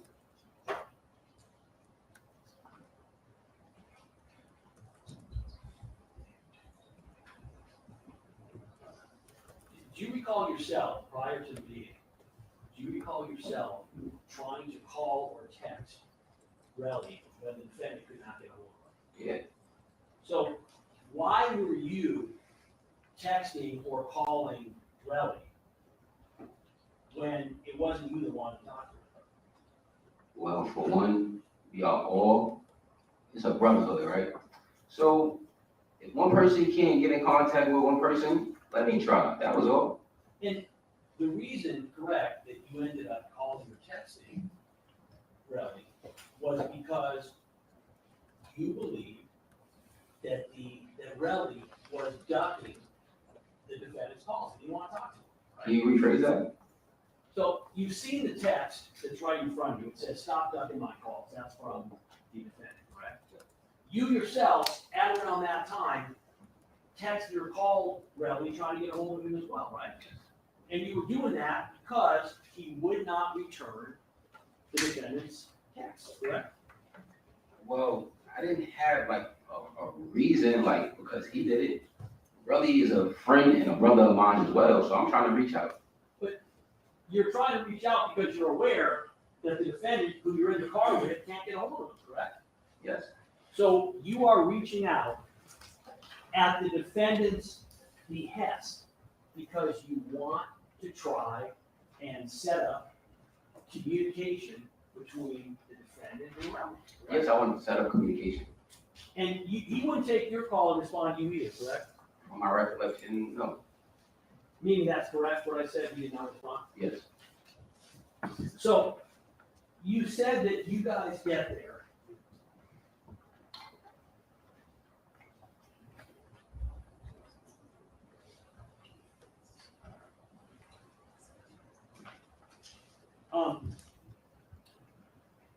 You previously testified that when you guys arrived, there was no plan, correct? There was no plan. As far as a plan, the situation before was for Rocky to converse with Relly. That was it. And at this point in time, you agree, you have no idea that the defendant has any kind of gun, prop gun or real gun on his body, correct? I knew he had the prop because he had the prop at rehearsal. Oh, so you knew he had the prop gun. At rehearsal. When's the first time you saw the prop gun in the defendant's possession that day?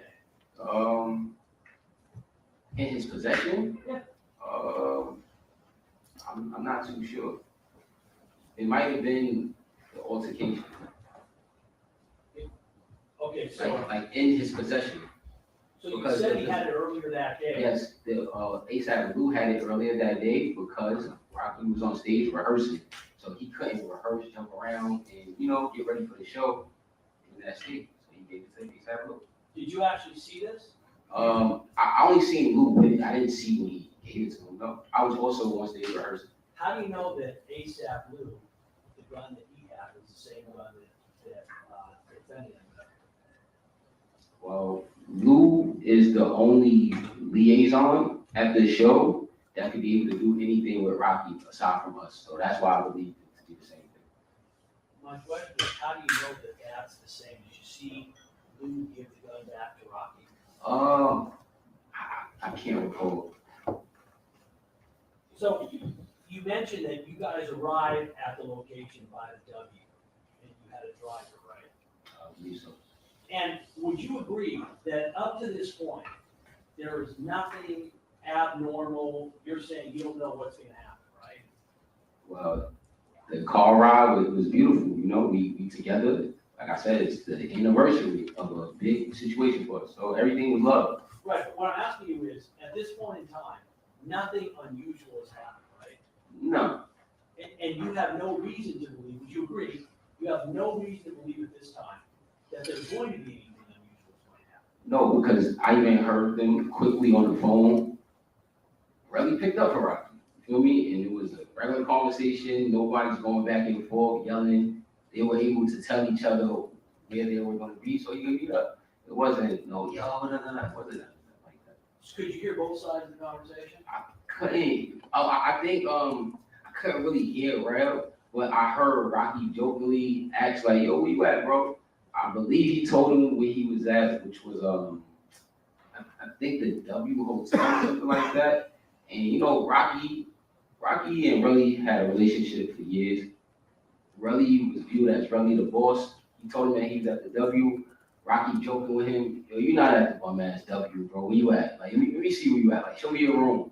And I guess bro act like he was at the W, but he was somewhere else. But yeah, that was the conversation. It was a friendly conversation because they friends.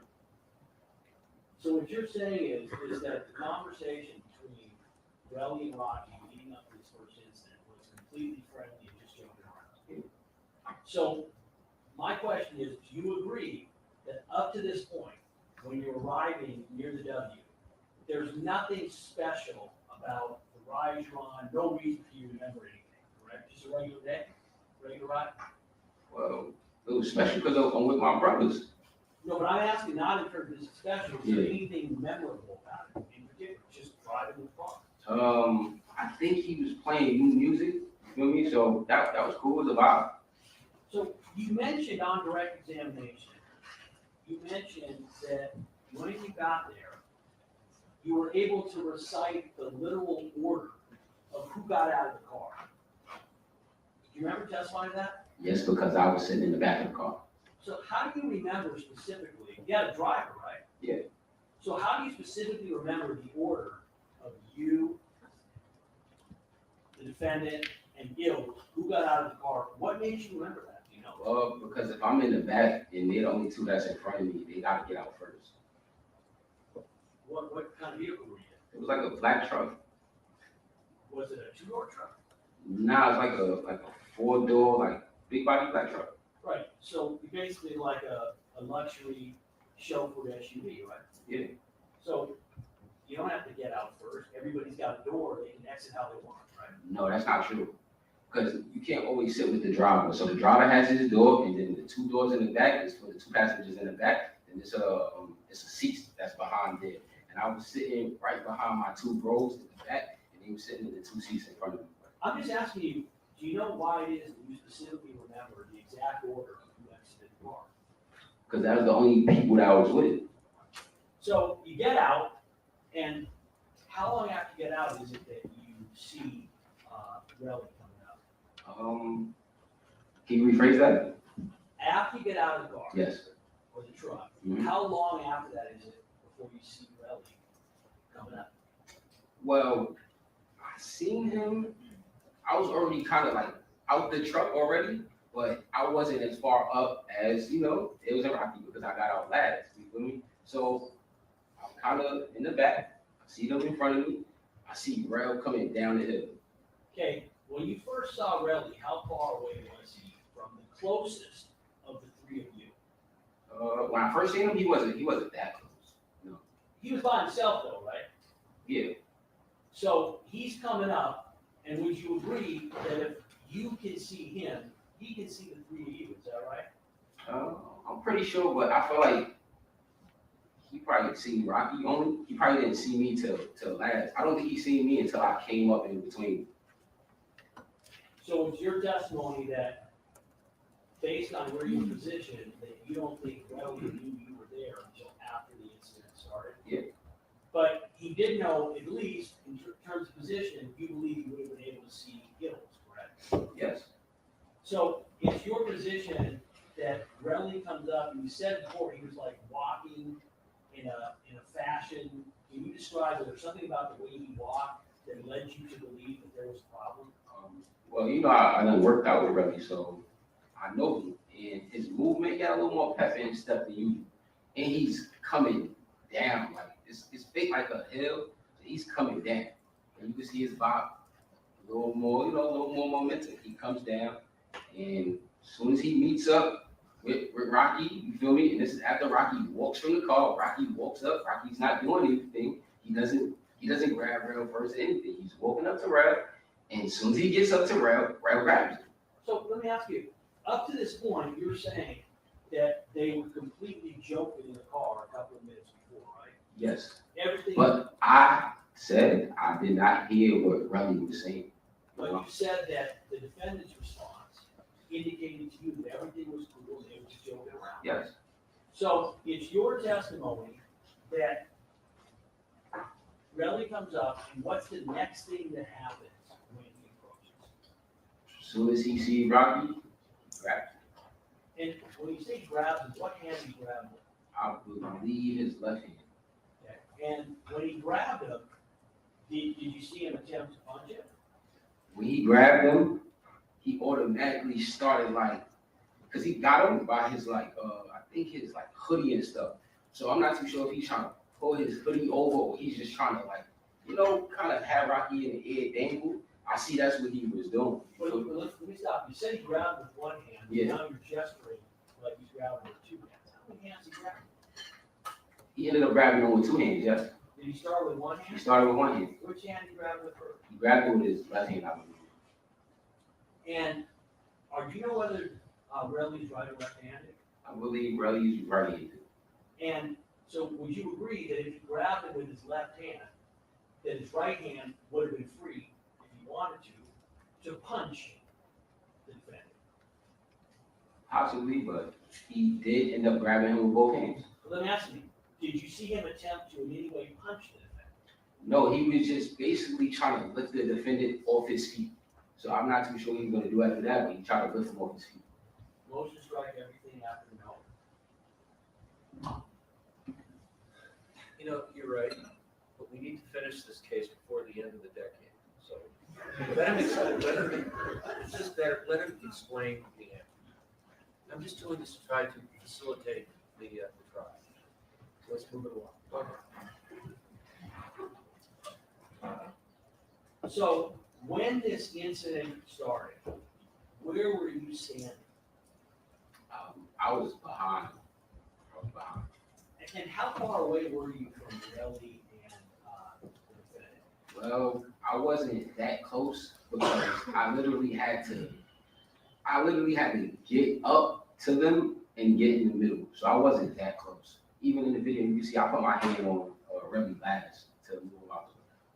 So that's, as I said before about people getting out the car, how I knew Rocky and Ills got out first, because they were already closer to Relly than I was. Mr. Phillips, isn't it true that in fact Mr. Nader grabbed Relly's left arm before Relly ever did anything to him? No, I don't think so. Well, when you say you don't think so, I'm asking you what you know. I know for a fact that look, you don't want me to say that he's a bigger guy, but I doubt Rocky just gonna grab Relly, you feel me? I don't think he grabbed Relly first. Relly grabbed Rocky. Let me ask something. I asked you before, at this time, during this incident, your testimony is that Relly is physically stronger. If Relly and Rocky are gonna fight, Relly's gonna win, correct? Correct.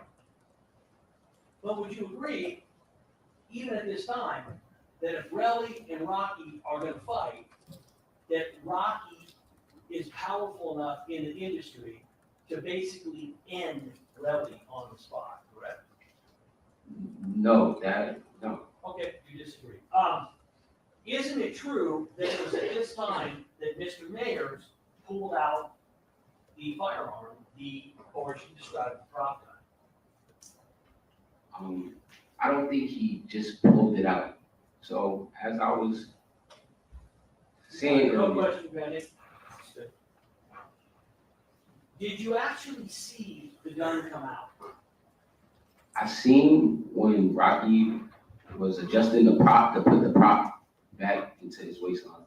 Okay, so that would be after it's come out and being put back, is that right? That was after Relly is literally trying to lift him off his feet, and Motion to Rocky. strike is non-responsive. As I said before, we need to move. Your Honor, but it's not, We need to move this along. I'm doing it. Listen to my question. Rephrase it, please. I'm asking you, did you see the gun come out of the clip? I'm not asking you, Yes or no? when you saw it put back, did you see it come out? Yes. So my question is, when is the first time at that incident that you saw the prop gun? It was when Relly was grabbing and picking up Rocky. And Rocky was with his hands up, trying to catch his balance, reassure his grip on the floor, because Relly is bigger than him, he was pulling him, and they both fell back. So being that it was a belt clip, his pants, from the video you can see, is falling. So that's when I believe the prop to fall. He never pulled the prop up. That's not what I asked you. I asked you, did you see the defendant remove the prop gun from his belt? I did not see him remove it. I seen him put it back. Okay, so that's my question. The first time you saw the gun was when it was being put back? Yes. All right, I'm gonna now show you the video of the incident by the parking garage. This is gonna be People's 15 combined surveillance video, and we're gonna show the first incident. So what I'm gonna do very much like this technique. I'm gonna run it through one time so you can see it. And I'm gonna ask you specific questions about it. So I want you to watch it.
Stop it.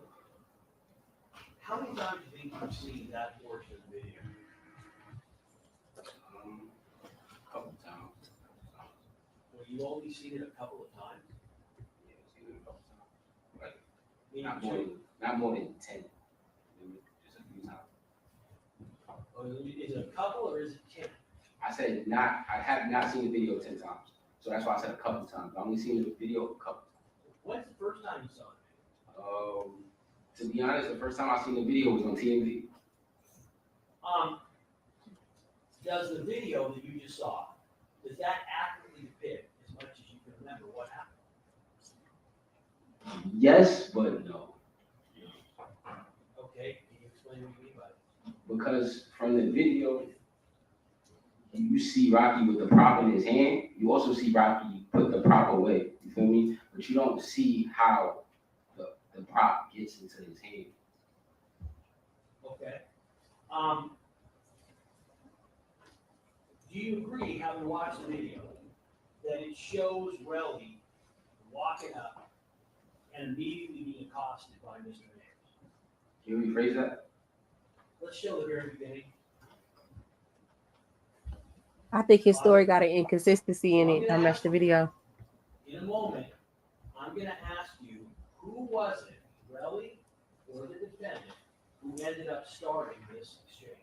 I want you to watch. Go ahead.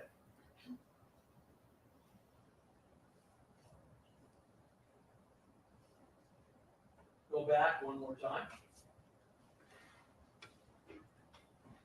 Stop. Would you agree that you've got the defendant reaching towards Relly and the defendant, you've got the defendant reaching towards Relly and Relly grabbing the defendant's hand or arm in response? No, what I see is Relly putting his hand up. So he moves it from his back and then he automatically goes to grab Rocky. That's what I see. Okay, keep going with the video, please. Stop. Would you agree that what you just saw was the defendant holding on to Relly, and Relly has a free right hand, which was available to strike the defendant, which he does not do? Would you agree? I agree. Okay, keep going. Stop. Would you agree that that shows Relly being pushed by the defendant? I'm not gonna say push because they're both grabbing on each other, trying to assert like balance, a stance. Let me ask you something. You indicated how strong the defendant is, how strong Relly is, how Yes. strong the defendant. If the defendant, if Relly, based on your experience with him, had wanted to attack the defendant, had wanted him to push him back, and wanted to hit him, you would agree Relly is big enough and strong enough to have done it, right? I agree. Okay, keep going. Stop. That's you, correct? No, that's I'm not. sorry, that's Hills, excuse me. I apologize. That is ASAP Hills, right? Yes. And go back. What did you just see Hills do in the video? I see Ills trying to defuse the situation, get in between them, and like basically get Relly and Rocky off each other. Because right before you hit this clip, you can see Relly with both his hands around Rocky's neck or his hoodie or whatever right there. And you're saying you have this independent memory of exactly what's on the video? That's Stop. From the only 2 or 3 times you watched it. no, I just seen that. Oh, okay. Let's back this up a little bit, please.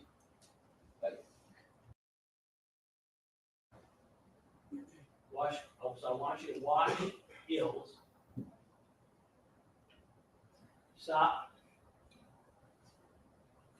Isn't it true, Mr. Phillips, that Ills is trying to get Rocky off of Relly, is trying to get between them, is trying to push him back, and that the defendant continues to go towards Relly? Objection, Your Honor, is a compound motion. It's compound sustained. All right, I was trying to speed it up, Your Honor. I'll do one at a time then. Okay, back it up.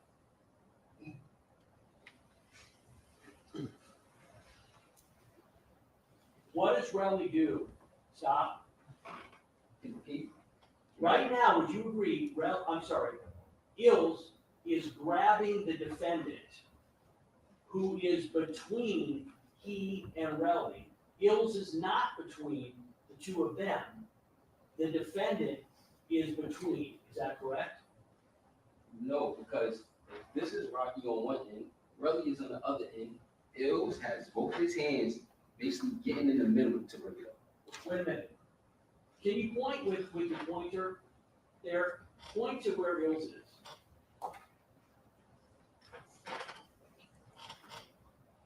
Point to where the defendant is. Point to where Relly is. Right there. So how can you say that Ills is between the defendant and Relly when Ills is on the other side of the defendant? Because if there's a person standing here and a person standing here, he's trying to get in the middle of them. So I didn't ask you what he was trying to do. Listen to my question. But he is getting in the middle.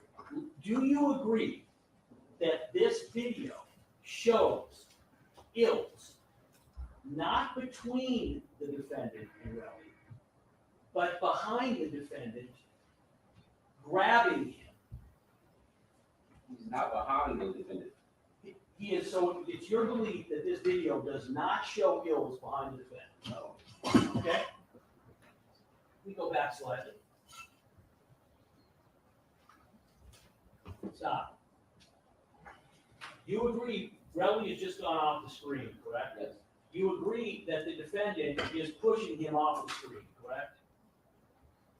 He was pulling Rocky.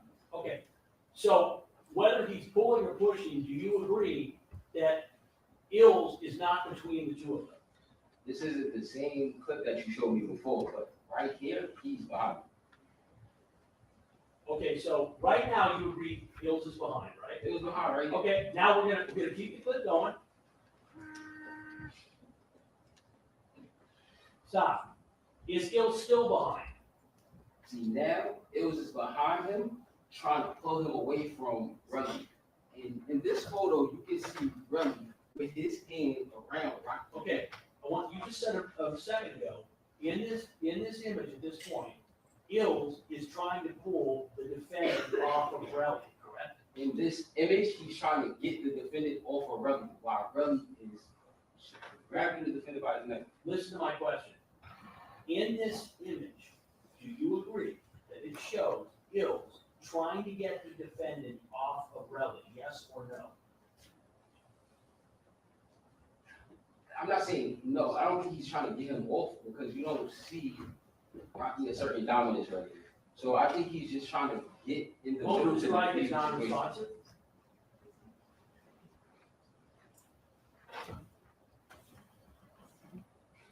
Ask another one. Go for it.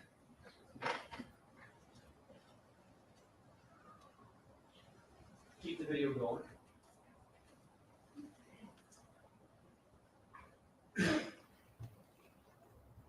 Stop. Would you agree that at this point in time, there is no attempt where you have seen Relly trying to punch, kick, slap, do anything to the defendant?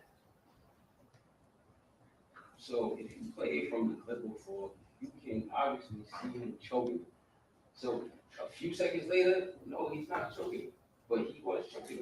Wait, so your testimony is now, we missed, he was choking, Relly was choking the defendant, is your testimony. That's, if you want to play the video back, you can see it. Have you ever mentioned before this moment in court that you saw Relly choking the defendant? What I said was, Wait, answer my question, please. Have you ever said before this moment in court, ever, that you saw Relly choking the defendant? no, because I never seen. Motion to strike everything after no? Do you agree that Relly at this point in time does not have either of his hands on the defendant? Correct. Do you agree that Ills, at this point in time, is not paying any attention to Relly and is looking forward, trying to get the defendant separated because he's coming after Relly? Objection, mark, rules, regulations, skills. Please play it. Stop. Do you agree that what you just shows Ills backing Relly up. Yes. Would you agree that as with the defendant, that Relly is considerably bigger and stronger than Ills as well? Yes. Do you agree that knowing Relly and knowing Ills and knowing the strength between them, that if Relly had wanted to go forward and go after the defendant, that he had the ability at that point? Possibly. Possibly? I'm asking you, from what you've seen, does it look like Relly is in any way trying to go after the defendant? Right then and there, you see his hand coming around him, so I'm not too sure what he was doing. So at this point in time, do you know if the defendant already has the gun out? No. You don't know? No. Let's run it, please.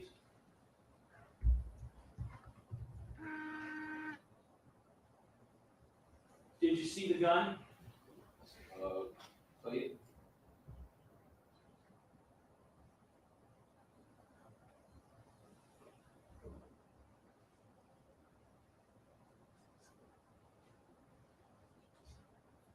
You can see right, you see the gun in his hand? I see the prop in his head. Yes. Do you see the gun in his hand?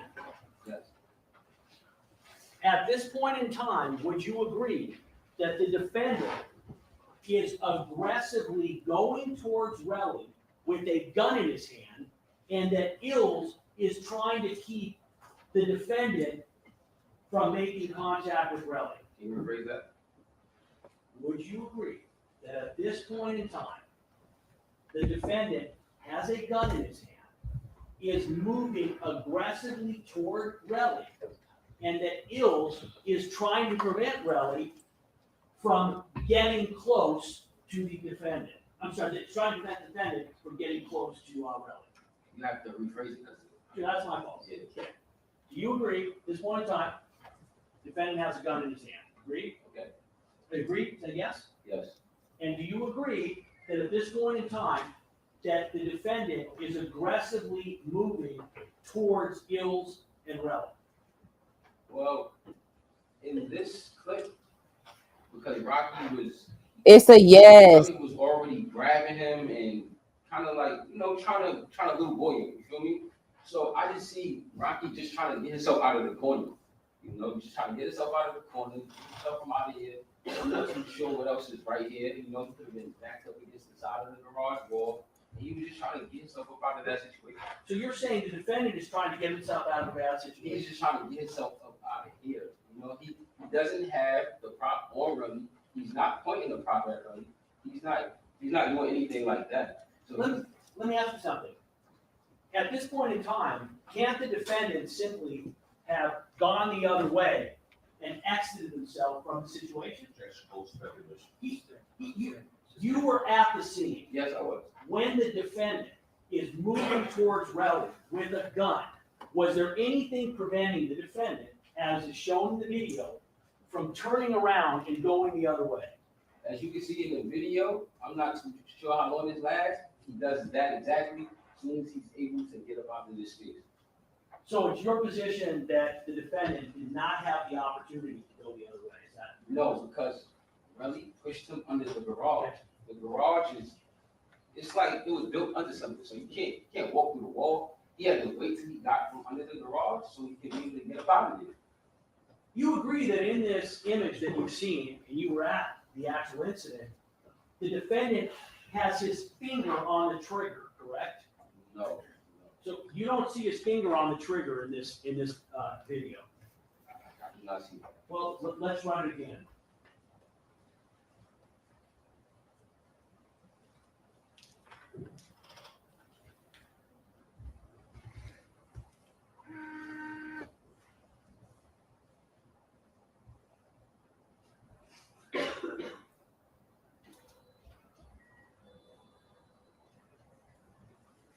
Do you agree that it appears that the defendant's finger is on the trigger? I see his hand is on the prop. I cannot tell you if his finger is on the trigger. No. So at this point in time, is this when Relly yells, put that fake gun away?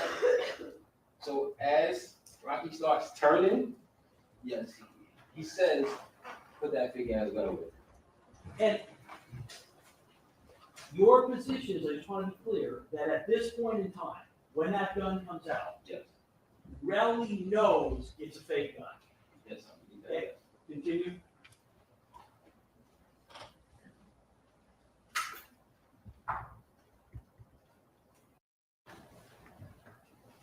Do you know what the defendant did with the gun after he pulled it out when they go off frame? In this clip or another clip? No, just listen to what I'm saying. You just saw the defendant take out the gun.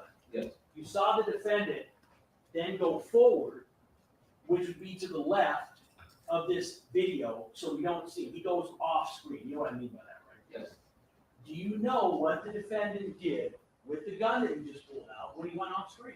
Well, as you can see, he put it back into his waistline and he was leaving. When did you see him put it back? Well, when I was there, during this altercation, he put it back. It wasn't even out that long. Well, so what I'm asking you is, play the image where he pulled it out. I'm almost, Your Honor, I can break in a few minutes, so it's before needs. So the gun is out. Yes. My question is not, what did he do when he put it back? He pulled the gun out and he goes off screen towards Relly. What did he do with the gun when he went off screen? Can you show me that again and rephrase that? Because Yes. I didn't see him on the screen going towards Relly. Watch. There he is, off the screen. He had the gun. So my question is, do you know what he is doing with the gun at this point when we can't see him off screen? Well, the gun is still down. He's still trying to put it back into his waistline. Wait, so you're saying this video we've just seen shows him putting the gun back? Look, can we rewatch the video? Sure.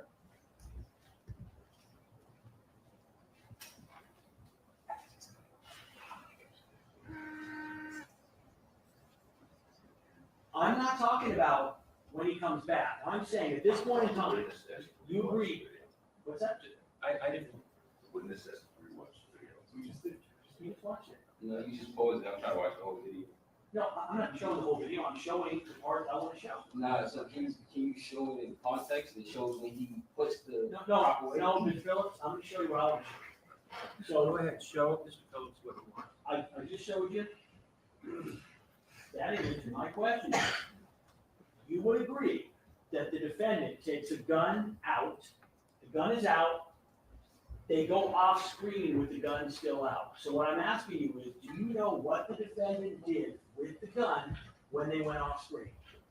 Yes, he was still trying to put it back in his waistline. The gun was down, so I believe he was trying to put it in his front belt, but he couldn't. So that's when he turned around, he readjusted, put it to like the top. Wait, so your testimony is that he pulled the gun out and then immediately after pulling the gun out, tried to put it back. He didn't pull the gun out. So, like I said, from him getting pulled by Relly, his clothes weren't secure. So his clothes weren't secure, the prop clip wasn't secure. You feel me? So he didn't pull it out. He's a dominant right hand. He would have pulled it out with his right hand, I'm guessing. Here, he's using his left hand to adjust it the whole time. So you saw the gun out, correct? You saw the gun out of the clip, correct? I Now get through it. I only seen it when he was trying to adjust it back into his clothes. Last thing to show you, I want you to see when the gun first comes out, when we see it on the screen. Gun is already out the first time we see it. You're watching, gun is stopped, the gun is out right now, do you agree? Yes, It's in the defendant's hand, do you agree? yes. You're not telling us that the gun fell out of the clip and just happened to go in his hand, right? The gun would have fell on the floor. It's inside his pants. And it's a clip. So I feel as though he grabbed it while it was falling. He just grabbed it with his hand, just to secure it. He's not pulling it out. He's not pointing it. He's actually trying to secure it and keep it down. So your testimony is, that his pants were falling down. And so he reached back to get his pants up and grabbed the gun accidentally to prevent his pants from coming down, and that's why the gun is out. That's your testimony? Can you rephrase that? So your testimony is that the reason the gun came out was because his pants were falling down, and so he reached back to try and make sure his pants didn't come down, and unintentionally grabbed the gun. Yes. We can resume on Monday, Your Honor. All right, folks, please be outside the courtroom doors. Maybe you want to take this out. All right. 10 o'clock, everybody? I know. 10 o'clock? All right. Okay, all right. We'll resume at 10 o'clock on Monday. Please don't discuss the case with yourself. Don't look at any electronic media, print media, or any kind of media. Keep it open. All right. See you Monday. Yeah, I'm so sick of them. I'm so sick of them. Now, we don't get to usually watch all day of the trial, so we kind of looked up a couple times this week. But, child, I'm telling y'all now, we're going to be on our own as long as this month is going on. So what emoji is that? That's the Taylor Gang emoji. That's the Taylor Gang emoji that I dropped in the chat.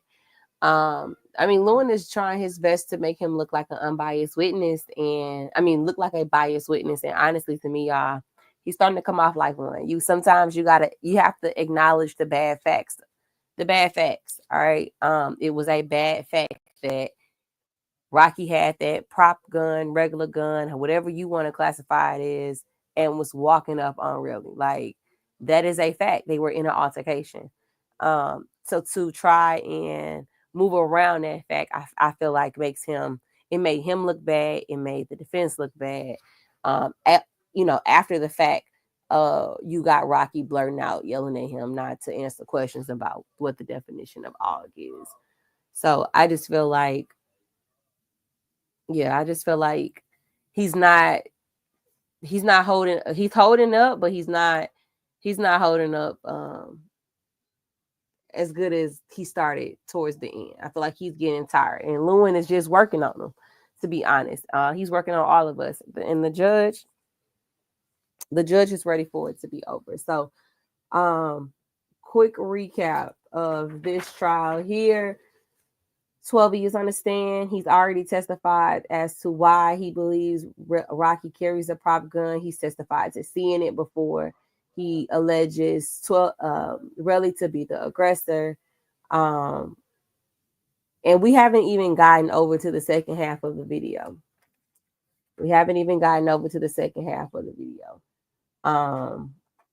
He's been asked questions about why there was or was not any security.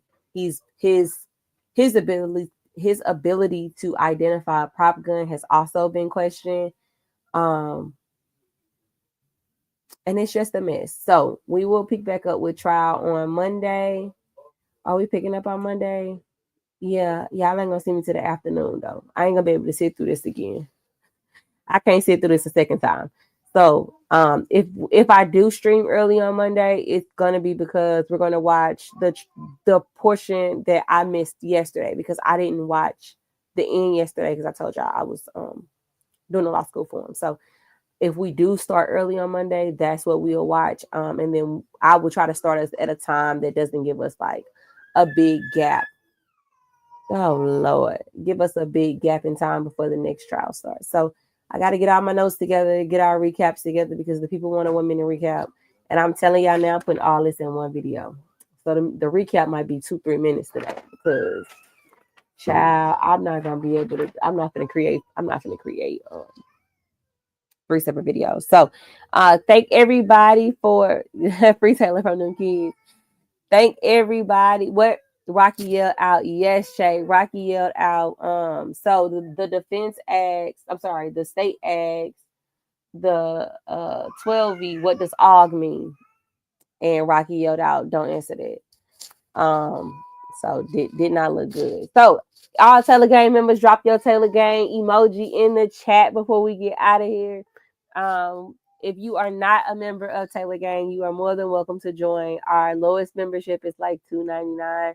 You do get exclusive emojis that people drop throughout the trial. So we are going to rotate them out. They are not the end all be all. And if we get 9 more members, we get 13 more emojis. So come and join the Taylor gang. Come and join the Taylor gang. All right. I hope that everybody has a good, happy, safe, and fun weekend. And I will see y'all on Monday.